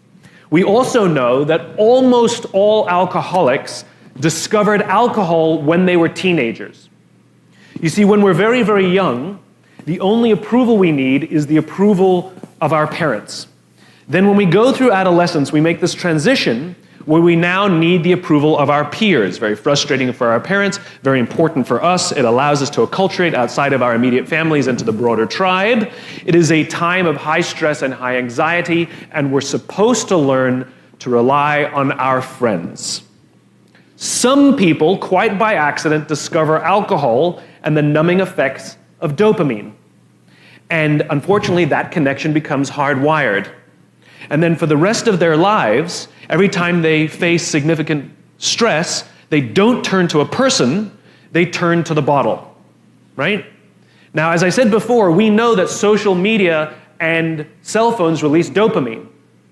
Now, we have age restrictions on alcohol, we have age restrictions on tobacco, and we have age restrictions on gambling, but we have no age restrictions on social media and cell phones. It's as if an entire generation who are going through adolescence, their parents have thrown open the liquor cabinet and said, try the vodka to help you get through the teenage years. That's what social media and cell phones do. So unfortunately, for too many people, that connection is becoming hardwired. And as they grow up, when they face significant stress in their lives, instead of learning to turn to a person, they turn to a device. Right? Where we seek solace in social media, where we'll check an Instagram post, how many likes we're getting. We'll check, and we'll check, and we'll check, and we'll check, and we'll check, and we'll check. And sometimes our own self-worth comes from how many followers we have. It can become devastating to us when somebody unfollows us, right? The only way that we stand away from stress when we face it, in other words, an entire generation is growing up having not practiced or learned coping mechanisms for stress. This is very, very serious for social animals that need each other, where we haven't learned those skills. And it's even worse, because if you want to go on a date, you don't have to learn to be like, hey. You just swipe right. You just got a date. You can have 4 dates in an evening, right? And if you don't like the person, you don't have to learn to say no when you mean yes, and yes when you mean no, and yes when you just swipe left. It's done. In other words, the social skills aren't developing. And so there's an entire generation that's growing up with lower self-confidence, going into a workforce, having their self-image shattered, not knowing necessarily how to deal with all the stress that they're facing of growing up and starting a career and finding out where you fit and all of that good stuff. And instead of turning to a person, we're turning to devices. And the results are starting to show up in the statistics. We know that suicide is on the rise amongst this generation. We know that accidental death due to overdoses is on the rise amongst this generation. Depression is on the rise amongst this generation. Universities are suffering an epidemic where they're dealing with disproportionately high numbers of students than they've ever dealt with ever before, taking leaves of absence due to depression. One of the great things about COVID is that nobody, not a single person, was smart enough or strong enough to escape any kind of trauma from it. Some people had it soon, some people had it later, some people had pieces of it and it sort of continues to be a steady drip. Some people had an intense depression, but we all went through it, which means I hope that we have more understanding and empathy for the condition, for mental health, that this is a real thing that people go through and sometimes they can't explain it. I think very often we want to know what the reason, what the cause is. Like, is it because you have a sick family member? Is it because you broke up with your boyfriend or girlfriend? Like we're always looking for the cause, and sometimes it's not there. And I think it goes back to empathy, which is it's not for us to fix. It's for us to hold space. There's a very simple question for a leader, which is, are you okay? And this is something we have to do whether we think someone's okay or whether we think somebody's not okay. A lot of people can mask how they're actually feeling. They double down on work to compensate. So it's just because somebody's productive and their performance is up doesn't mean they're not struggling. And so to create a space where you can say, are you okay? And actually care about the answer is a huge test for leadership. And by the way, the best way to achieve that is for the leaders to lead by example. And that's very scary for a lot of people in leadership positions. We talk about vulnerability.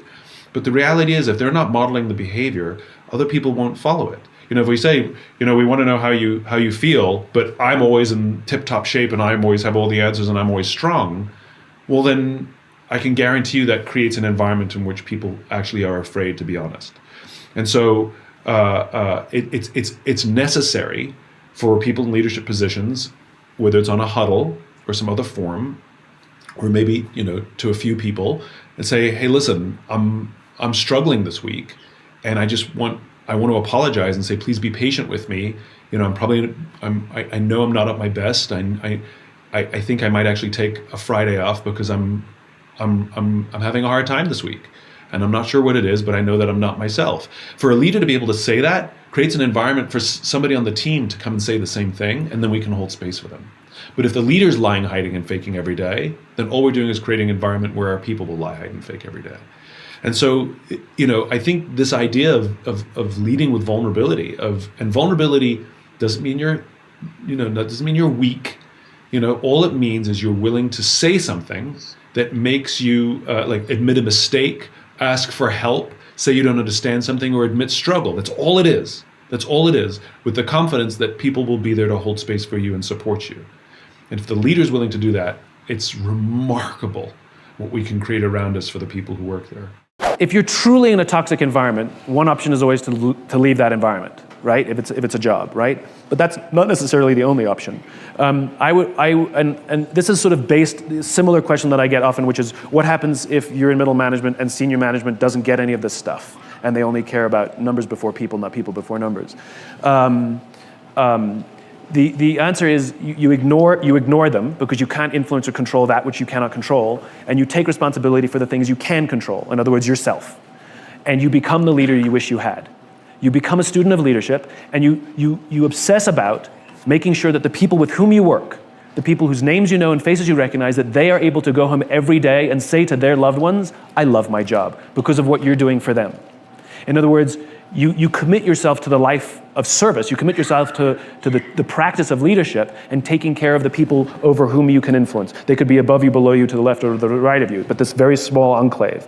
And what starts to happen is these little subcultures start to emerge of incredible joy and happiness within more toxic environments because they're all taking care of each other. And what happens is one of those people gets moved and goes somewhere else. They take those lessons. They start to do the same thing. It starts to grow. The performance of those groups tends to be better than others. And if you get a critical mass, the tail wags the dog. The internal can actually change the direction of the entire organization. It takes time, though. I think the short version of that is model the behavior that you want to see. The thing that keeps me going in the darkest of times, quite frankly, are my friends.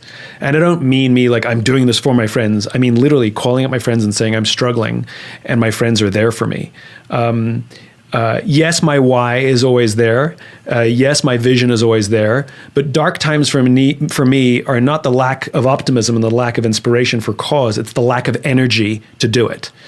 For me, dark times is not loss of vision. It's loss of energy, and it's loss of desire to get out of bed and do it. And when I realize that I'm not alone and I'm surrounded by people who love me and care about me, that's the reason I get out of bed, is I want to make them proud and I want to do right by them. And it's kind of a magical thing when you do something out of gratitude. Here's a fun way you can learn your why. It's called the friends exercise.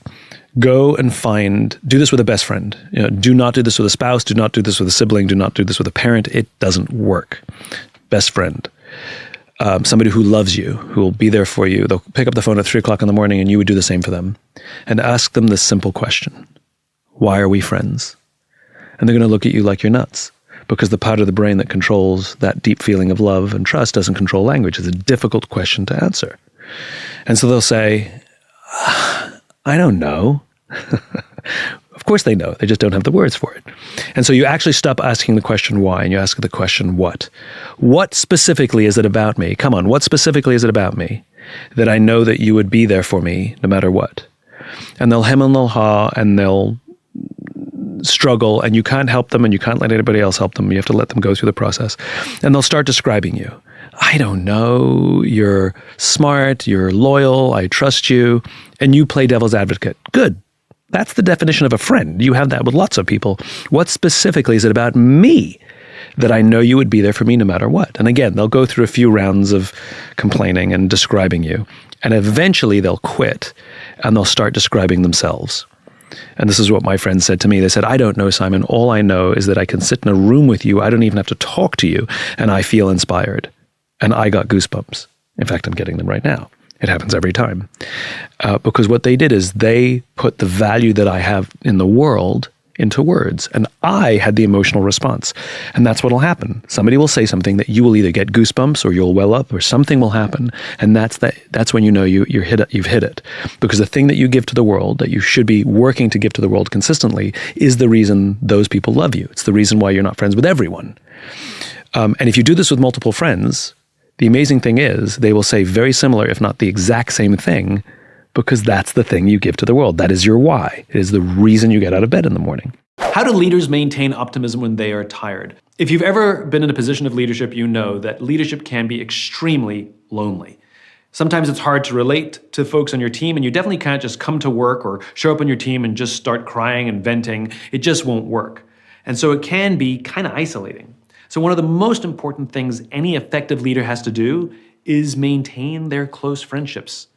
You have to have people that you can go to vent, to cry, to let it all out, where it's a safe environment where you're not giving instructions or telling people this is the end of the organization, but rather you just need to get it all out of you. Have those cathartic experiences.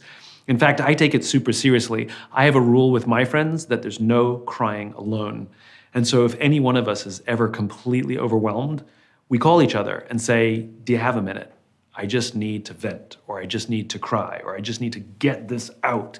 And amazingly, that gets us right back on the path of optimism. So, how do leaders maintain their ability to stay optimistic in the hardest of times? Maintain your personal relationships. Your friends will always be there for you. Optimism is different from blind positivity. Blind positivity, which a lot of leaders think they have to have all the time. They think if they're positive, then it'll make people feel better about the situation. And no matter how difficult or complex or dark times get, These leaders come to work and say, everything's good, everything's fine, we're going to be okay, everything's good. And it actually backfires. It makes things worse.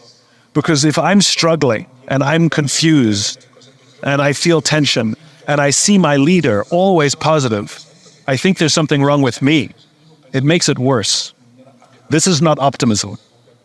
Optimism is the undying belief that the future is bright. But it's realistic. It can accept that the times we are in now can be dark. We are in a dark tunnel right now. I don't know how long we're going to be in this tunnel, and it's going to be difficult. But I know one thing for sure, that if we work together and take care of each other, we will get through this and we will come out stronger than we went in. That's optimism. It's the undying belief that the future is bright and the only way to get through darkness is together. And I think any business leader worth any value today has to embody optimism. But again, it accepts the reality of difficult times now and looks to a bright future. I'm interested in how, again, our listeners could identify their characteristics and their attributes so that they can put themselves in environments where they thrive. I mean, you have to be honest with yourself as one, which is, you don't have to beat yourself up, but you don't have to rationalize and make sure that everything's good, which is most people have some sense of self-awareness. Do you work better by yourself or on a team? You can answer that one. Do you work better under stress, or do you need time? Are you the kind of person who, you get good grades, but you need to study a lot, or your grades are fine, but you didn't study that much? I always believe grades should be ratios. It's like the grade achieved over number of hours studied. Right. Okay, so if you need a first and you're willing to give someone 50 hours, that's your person. But if you're willing to sacrifice quality a little bit, but you need it done in an hour, I got somebody else for you over here. Not better or worse. Different, right? And I think what we have done is we've falsely assumed that high levels of achievement is the most important. So if you get the top grades, it means you're the smartest in the room. But again, not if it took you 50 hours and I need somebody who can work under pressure. Yeah. Right? So most of us kind of know that. How do you learn? Can you skip class and just do all the reading and you'll do well on the test? Or do you have to go to class because you have to hear it? Are you an oral learner or are you a visual learner? How do you take notes? All of these, I think anybody who's a little bit introspective can figure out where they did well. I cannot go and I have ADHD, so reading is pointless to me. Right. In one ear and out the other. I mean, it's literally pointless. And so I still have to pass school. And so I'm a great believer that the solutions we find to the struggles we have as children become our strengths as adults. So I'm at school with ADHD. I can't read. I mean, I can physically read. I just don't comprehend. And had it been diagnosed? No. I didn't get diagnosed until an adult. And so many similar things, hyperactive kid who was accused of being selfish or didn't care about people because I was absent-minded. I forgot a lot of things that I was supposed to remember. And if you believe a lot of that stuff, it'll destroy your self-worth. And there were definitely moments where that happened. I'm like, oh my God, I'm a selfish, horrible human being,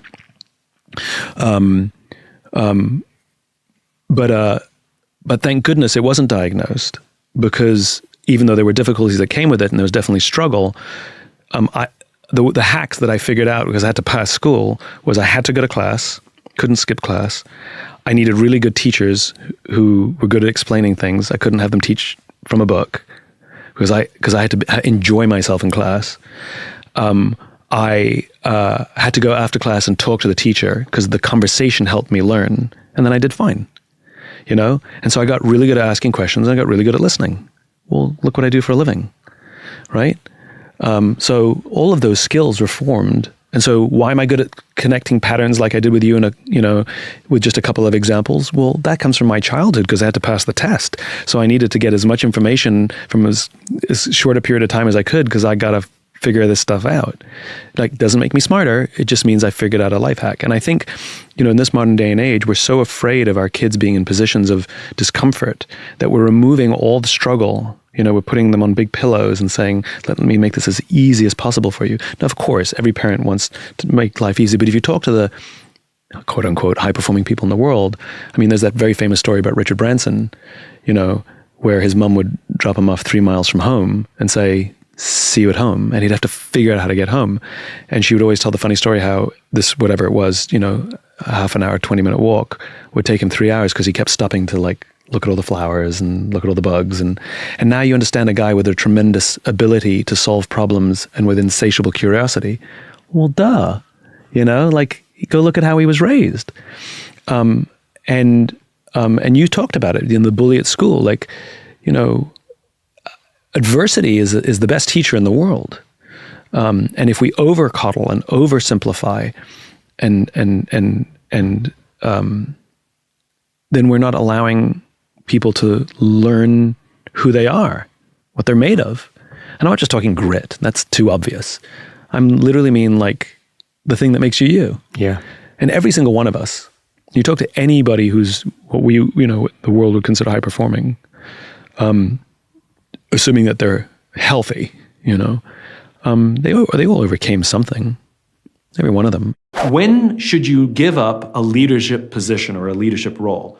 Now, leadership comes at great personal sacrifice. That's part of the deal of being a leader. It's hard, it's sometimes thankless, and the reason we do it is because we believe in the cause, and we have these little glimmers that make all of that worth it.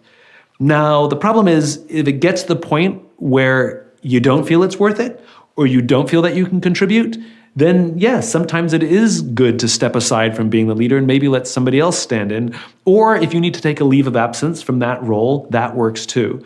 It is tiring, but you are not a martyr when you are a leader. You don't do it to the point of such tremendous self-sacrifice that you actually hurt yourself. Yes, you're going to go through more stress than most, but not completely to the point where it shuts down the system. So, like anything, pay attention to yourself, pay attention to your body, even just taking time off. As a leader, you can say, I'm taking a week off and I'm not checking back in. I need to reset. And by the way, that sends a remarkable message to your team. If you actually come out and say, I'm stressed out of my head and I just need to reset for a long weekend, what it says to your team is that they have permission to do the same, to come to you and say, I'm struggling, can I take a long weekend? So you're actually being a great leader by ensuring that you're taking time to look after yourself as well. Listening is a trust-building exercise. Right? If you're in take it down to a personal relationship. If you've ever had a romantic relationship, it's a loved one, right? Making someone feel heard doesn't mean you're wrong. Saying sorry doesn't mean you're wrong. It just means you take accountability for your actions. And I think it is important that we attempt to hear them, make them feel heard. Doesn't mean we have to agree, but they have to feel heard. And, listening is not hearing the words. It's making the other person feel that they were heard. We don't get to decide when hearing has happened, when listening has happened. They do. And by the way, it's not 100% successful either, because some people are just hell-bent on, but that's a minority. And so I think the exercise is sitting down with people and say, Tell me what you're going through. Tell me what you're afraid of. I want to understand, because we're trying to make everyone safe. I want to hear what your thing is, and let them tell their story. We have no answers. We're not there to object. We're not there to react. We're not there to fix or tell them that they're wrong. Women are better than this than men, and I think that has to happen, and it can happen simultaneously. One of my dearest friends, he's in the military. He's a senior officer in the U.S. Air Force. It's active duty still. And I remember the first time he called me brother, which in the military is a big deal. You and I have colleagues and coworkers. They have brothers and sisters. And so they call each other brother and they call each other sister. And it's an amazing thing. And I remember the first time he said, all right, brother, I'll talk to you later. Or, hey, brother. And I was like, that means the relationship was different now, And he's a warrior. I mean, he's hardcore. He's an amazing human being. And when we get off the phone, he'll say, I love you, Or he'll text me and say, I miss you. Not just miss you, I miss you, which is way more vulnerable, And it's deeply human. And he and I are, we call each other and say, I'm struggling or I'm stuck. And sometimes it's business. I just need your opinion. But sometimes it's personal. Sometimes it's frustration, Can I talk to you? I'm so freaking frustrated. but to foster those relationships, and those relationships take a lot of work to get to. They don't just show up, and they do require risk. At some point you open up a little bit, but to have those kinds of friendships, I think, are absolutely essential to being what we would call a high-performance human being. I don't think you can be a high performance by yourself. I don't think it exists. And anybody who does they're either not as high performing as they think they are, or they are high performing, but at tremendous cost. They're lonely. They need pills to start the day. They have other issues. They'll have health issues later in life. I think if you choose to be quote unquote high performing by yourself, it comes at a cost that I think is not worth it. The skill of having an uncomfortable conversation is essential. This is how I do them. In fact, I just had one recently with a friend, and it went like this. I need to have an uncomfortable conversation with you. By stating what's about to happen, it lets the person take a deep breath and know what's about to happen is leaning into tension. It also lets them be prepared and be a little less defensive.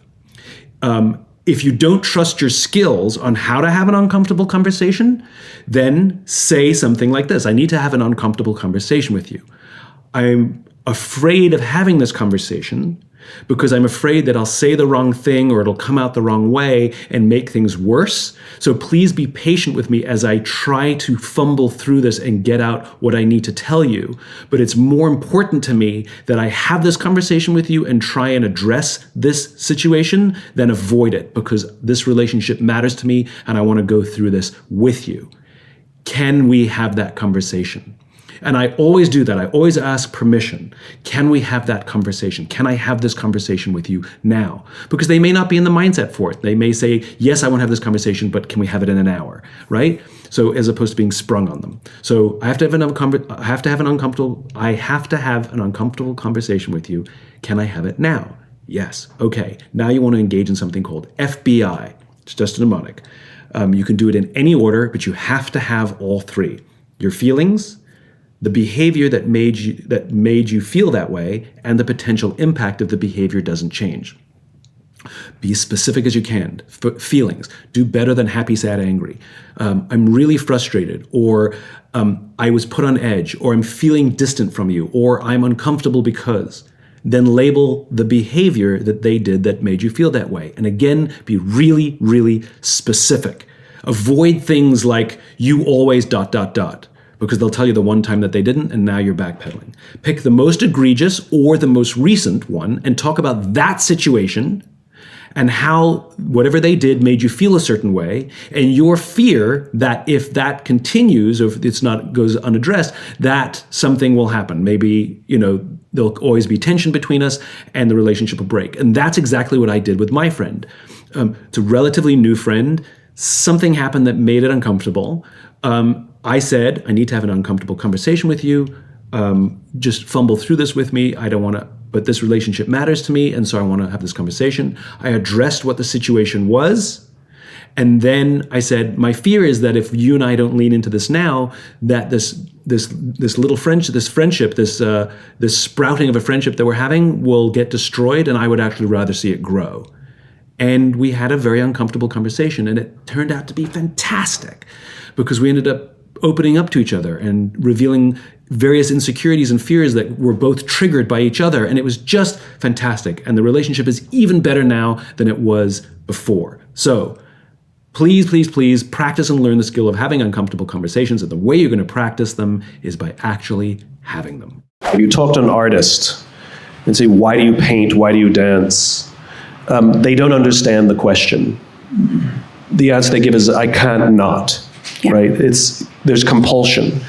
And not all ideas have compulsion. They don't feed our souls. And, I think for and probably shared by a lot of people in this room, the question is what ideas should we be stubborn with, and what ideas should we know when to quit? And I think it's often a debate. Like, you have to know when to quit and you should never quit. And I think the answer is if you can't stop thinking about it, if the idea has so much soul, if it just compels you, those are the ones that we never quit, where the other ones, sure, you can sort of figure out a time to walk away. And that is what this became for me. It was something I couldn't not do. And when you have that kind of belief in something, desperate belief, and people have it in their families, they have it in their faith, they have desperate belief in something. The criticism becomes part of the fun, frankly.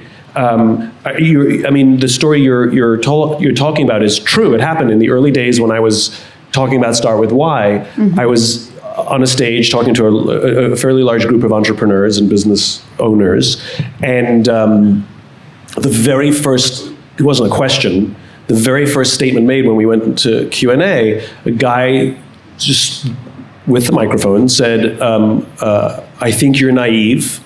I don't think you've never run a multi-billion-dollar company. I think your ideas are useless in the real world, and I don't think it'll ever work. And my answer was, so don't do it. Next question.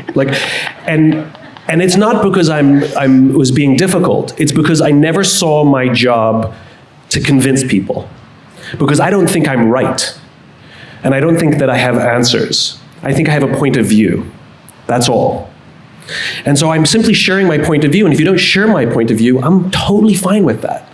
You know, if you want to run your business your way, you run it your way. I just think business could run this way. And so I never took it personally, quite frankly, when I got comments like that or when they questioned my credentials or anything like that. I like to think that our job as leaders is not to motivate people, but to inspire them. I believe in hiring motivated people and then giving them something to work towards. We can motivate people all kinds of ways with carrots and sticks, incentives or disincentives. But inspiration is something different. It's the pursuit of something larger than ourselves, feeling like we're a community, feeling like we're doing something together. And you can see this. The most successful organizations, we look to our colleagues and our coworkers and we trust each other. We feel like we have to do this together, compared to an organization where there's poor leadership and it's only external motivations like money or bonuses, and everybody sort of is in it for themselves. They may like each other, but they're not incentivized or desired to help each other. So that is the job of leadership. Leadership is responsible for inspiring the people. So there's multiple things. Number one, vision. Where are you going? It's like trying to get people to get into a car with you, but not telling them where we're going. You're more likely to get them to get in the car if you tell them where you're going. Vision is where we want to take the organization in terms other than success or customer service, anything like that. But literally, how do we imagine a world that doesn't exist? This is what vision is. That's why we call it vision. We can see it in our imaginations. Another part of it is the ability to communicate. Believe it or not, communication is a huge part of good leadership. We're social animals. Mm-hmm. The way we express love or friendship is with words. And so too, good leaders find words that capture their vision, but also make people feel seen and heard. And then that's the third thing, empathy. Mm-hmm. People are human beings. We all want to be seen, heard, understood. We all want to feel like we're part of something bigger than ourselves. Mm-hmm. We want to be seen as human beings. We have ambitions and egos, and our good leaders, they know all of that and they consider that. There's a lot of businesses, perhaps some of them are represented here today, where actually doing the short-term thing for financial gain is smart business. It is smart. It is, you do need, because you're working at a public company which reports quarterly, because you need to keep shareholders on side. Maybe you're worried about losing your job if you don't hit a certain target in March or April or May. Isn't there a fundamental conflict between the demands of some businesses, which are short-term interest-based, and your vision of business? So the argument you're making is short-term based companies should make short-term based decisions, which means they'll last for the short term. I'm not actually making an argument of any kind. I just wonder whether or not actually the reality is, maybe this is why you make the point, that I'm raging against reality. I think that the systems we have in play do not support capitalism. I think we have corrupted capitalism, which is capitalism at its best doesn't follow the rules that we follow today. The concept of shareholder supremacy was a theory proposed by a Harvard professor in the late 1970s, popularized in the 80s and 90s by bosses like Jack Welch, right? The concept of using mass layoffs to balance the books, mass redundancies because we missed our numbers. This is the Mitt Romney school of business. Right? did not exist as a standard way of doing business prior to the 1980s. It was popularized in the 80s and 90s. Let's look at the 80s and 90s. These were boom years of relative peace without the internet, right? Now, that world does not exist. We no longer live in boom times. There is no longer relative peace, and the internet has profoundly changed the way business operates today. In other words, what worked then cannot work now. GE needed a $300 billion bailout in 2008 because that company was not built to last. What I'm saying is the systems that we consider normal ways of doing business, shareholder supremacy, using mass redundancies, and other philosophies in how we incentivize people, how we hire people, et cetera, they are outdated and outmoded, and they are a race to zero. And the companies that continue to embrace those philosophies, big or small, are struggling with engagement, they're struggling with innovation, they go through people like nobody's business, and the executives keep getting fired or quitting, right? Unceremoniously. And by the way, their shareholder value is unstable. A trusting team is an environment in which people feel safe to raise their hand and say, I made a mistake. I don't feel qualified to do the job you've asked me to do, and I need more training. I need help. I'm struggling at home and it's affecting my work. I'm scared, without any fear of humiliation or retribution or punishment whatsoever. If you do not have trusting teams inside your organization, what you do have is a group of people who show up to work every single day lying, hiding, and faking. You're forcing them to. It's not their fault. You're creating an environment in which people will not share mistakes for fear that it puts them on some sort of short list or just getting in trouble. They will not admit that they don't feel qualified for the jobs that they have for fear of being outcasts or, again, put on some sort of short list or getting in trouble. Which means eventually these things will compound and eventually something will break. We've seen the results. Look what happened with United Airlines. We all saw the film of this poor paying passenger being dragged off the plane with a broken nose, broken teeth, and a concussion, right? And I feel for that crew. I do not blame the crew because they work in a culture in which they fear making the right decision. They actually fear that they believe they will get in trouble for making the right decision. They actually fear getting in trouble more than doing the right thing. This was not an anomaly. This has been compounding over years. I had a personal experience on that airline years prior that was a red flag. I was attempting to board a plane, and one of the passengers, this played out in front of me, one of the passengers attempted to board the plane before their group number was called, which, as all of you know here, is a felony.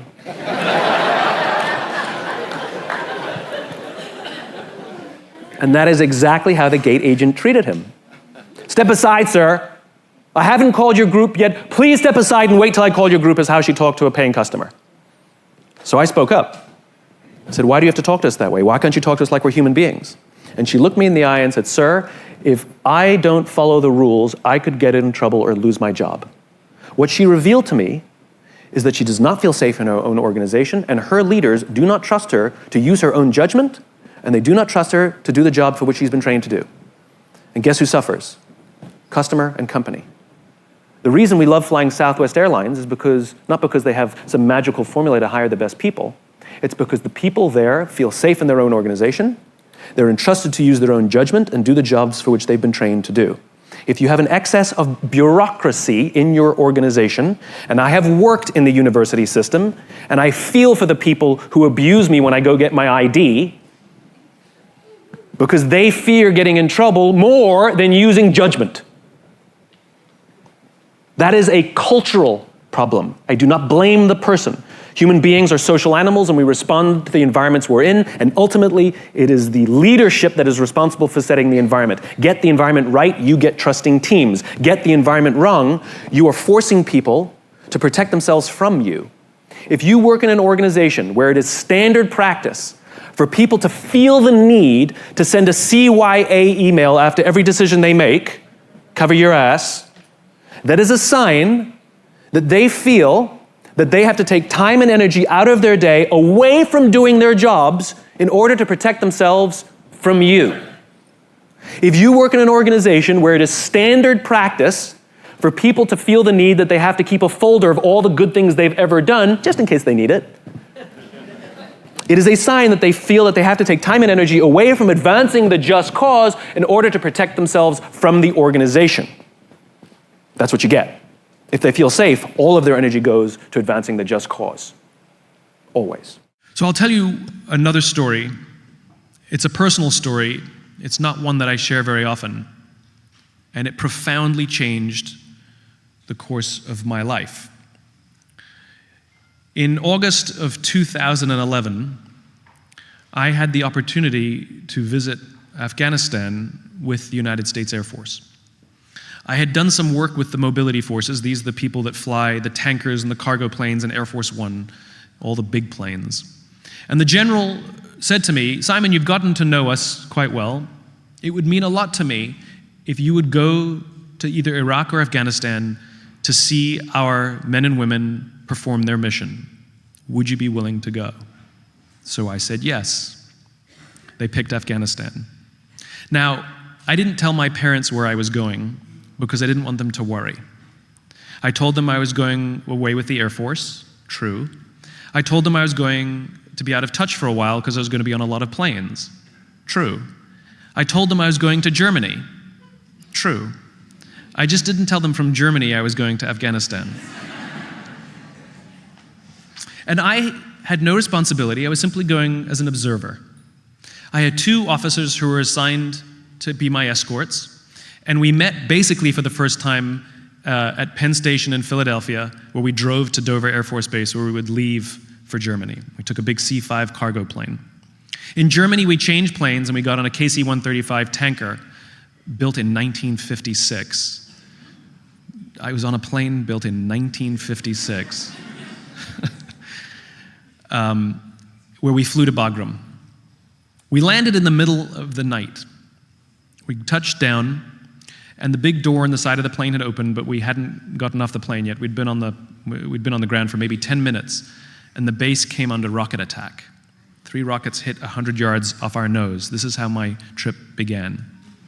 Now, if you've ever been in a war zone, for those of you in the room who've ever been in a war zone, you know this. You have all the feelings you're supposed to have, you just don't have them at the right times. Weirdly, I was incredibly relaxed, and maybe that's because the people I was with were incredibly relaxed and I felt safe. The panic came later. We're eventually given the all clear, and we went to our housing. Now, the purpose of being in Afghanistan, we were going to be in the country for up to 30 hours, and the goal was to witness an airdrop mission. They're not regularly scheduled, so we had to find out if there was one as soon as we got there, and it turns out there was one first thing in the morning. So we got about 2.5 hours, 3 hours of sleep, and we went and got on this airdrop mission, which was incredible. We sat in the back of a C-17. We flew about an hour and a half, 2 hours out to the middle of nowhere, Afghanistan. The plane dropped down to about 2,000 feet. The back door opened, and we sat there and watched as cargo flew out the back so we could resupply an Army forward operating base. It was an amazing, amazing experience. We then flew back to Bagram, and the goal was to come back home. There's no regularly scheduled flight, so we have to sort of find out what flights we can get on, and it's always up to the discretion of the pilots. We found a flight that was leaving shortly after we got back, and so we asked the pilots, and they said, absolutely, we can join their flight. And we waited and waited and waited and waited and waited and waited. And eventually, we got on the plane. We were all strapped in, literally 5 minutes from leaving. And the pilot walked up to us and said, I'm sorry, we need to bump you guys.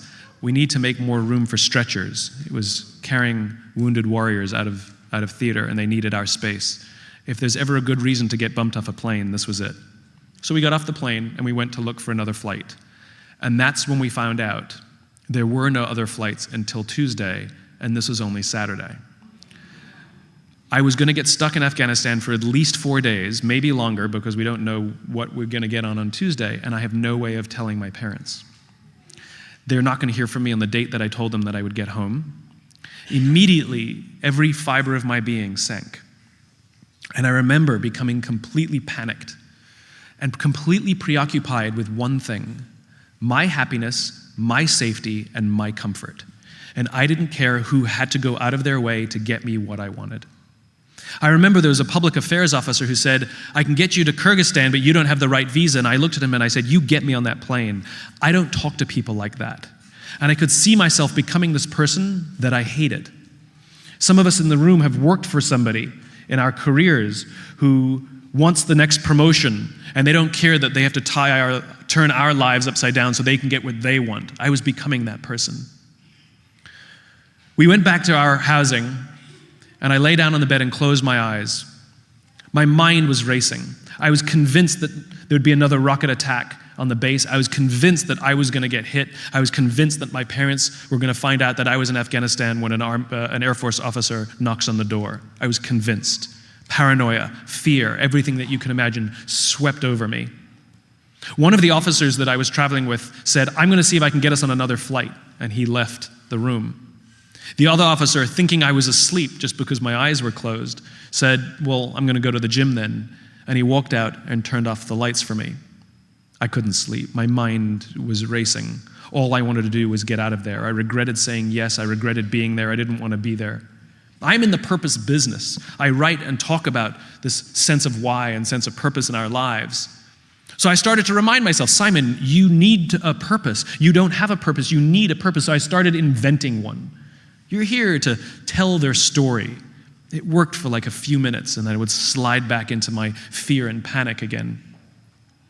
And I realized what was happening to me is I was living the equivalent of an unfulfilled life compressed into 24 hours. I had an amazing day. I got to see something that most people will never get to see in their entire lives, except I didn't want to wake up and do it again the next day. And I think many of us do the same thing. We confuse moments of happiness with joy and fulfillment. We confuse winning a piece of business, getting a promotion, getting an award, getting recognition, doing well on a test with actual deep fulfillment. Those experiences are wonderful, but happiness is fleeting. There's not a single person in this room, absolutely zero, who's walking around with an amazing sense of accomplishment for that test that you aced a year ago. That feeling is gone. Fulfillment is something entirely different. It's something you carry with you on a daily basis, whether you're enjoying the day or not. It's like loving your family. You may not like your family every day, but you love your family every day. One is fleeting, the other is lasting. And this is what was happening to me. I'd realized that I had this amazing day, and I was confusing happiness and fulfillment. And so I gave up. I lay in that bed, paranoid, scared, and depressed, and I literally gave up. I decided that if I was going to get stuck here, I might as well make myself useful. And so I decided I was going to volunteer. I would speak anywhere they wanted me to speak.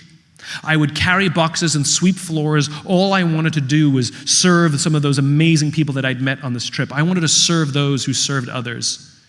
And instantly, this incredible calm came over me. I was even excited. This is what fulfillment means. It's not the fleeting joys that we may experience. It's not the accomplishments that we achieve. It's the opportunity to serve those who serve others. And upon making this realization, I had nothing but joy and calm and excitement and peace. It was like a movie. The timing was uncanny. Upon making this amazing realization, the door flung open, and it was Major Throckmorton. He said, "I got us on a flight that's been redirected, but we have to go now. We have to go now. If we don't leave now, they're going to leave without us. Where's Matt?" I said, "He's at the gym." So we ran to the gym. We got him off the treadmill. We ran back. No time to shower. He put his uniform back on. We grabbed all our stuff, and we ran out to the flight line. When we got out to the flight line, we could see the plane we were going to take home. Big C-17, it was sitting right out there on the tarmac. And as soon as we got there, a security cordon came down and they wouldn't let us out to the plane. Because somewhere else on base, they were having a fallen soldier ceremony. And out of respect, when they have the fallen soldier ceremony, everything stops. And so we sat on the curb and waited. And I told the guys what I had gone through in the bed just moments ago. And I cried like a baby. And this is one of the things a lot of people don't realize about the military. Crying is just fine. Those guys kept me safe, not just physically, they made me feel safe. And I felt totally comfortable telling them what I was going through and how I felt. Eventually, the security cordon came up, and they let us out to the plane. We would be the only 3 passengers aboard this plane other than the crew. What I didn't tell you is the reason the flight was redirected is because we would be carrying home the fallen soldier for whom they just had the ceremony. The Army brought the flag-draped casket on board. All the Air Force crew stood in a line at perfect attention. I'm a civilian. I put my hand on my heart. I felt kind of stupid, so I stood at attention with the Air Force crew as the Army laid the casket in the middle of the aircraft. They all did a very slow 8-count salute. They marched off the plane, and we watched them hugging and crying as they walked away. The crew got to work strapping this precious cargo down. We then had a 9.5-hour overnight flight back to Germany, where I slept right next to this casket. On every other plane I went on, we talked, we joked. Barely a word was spoken in nearly 10 hours. On every other flight, I visited the cockpit and hung out with the crew. I didn't visit the cockpit once. And I will tell you, it was one of the greatest honors of my life. Having just gone through this incredibly strange experience on the ground, I had the honor of bringing home somebody who understands service much deeper than I will ever understand it. Serve those who serve others, and you will live a life of joy and fulfillment. Because you made it this far in a video, I want to celebrate you. Most people start and don't finish. Most people never actually follow through. Most people say they want something, but they don't ever do the work to actually get it. But you are different. You are special. Believe Nation, you made it here all the way to the end, and I love you. So as a special celebration, if you put a hashtag Believe down in the comments below on this video, I will showcase you and celebrate you somewhere on the screen in a future video because you are awesome. For 50 more amazing rules from Tom Bilyeu, check the video right there next to me. I think you'll love it. Continue to believe, and I'll see you there. Have a vision of the person you could become, and to reach the pearly gates, as it were, see who you could have been, contrast it with who you actually are, and be disappointed by the gap between them.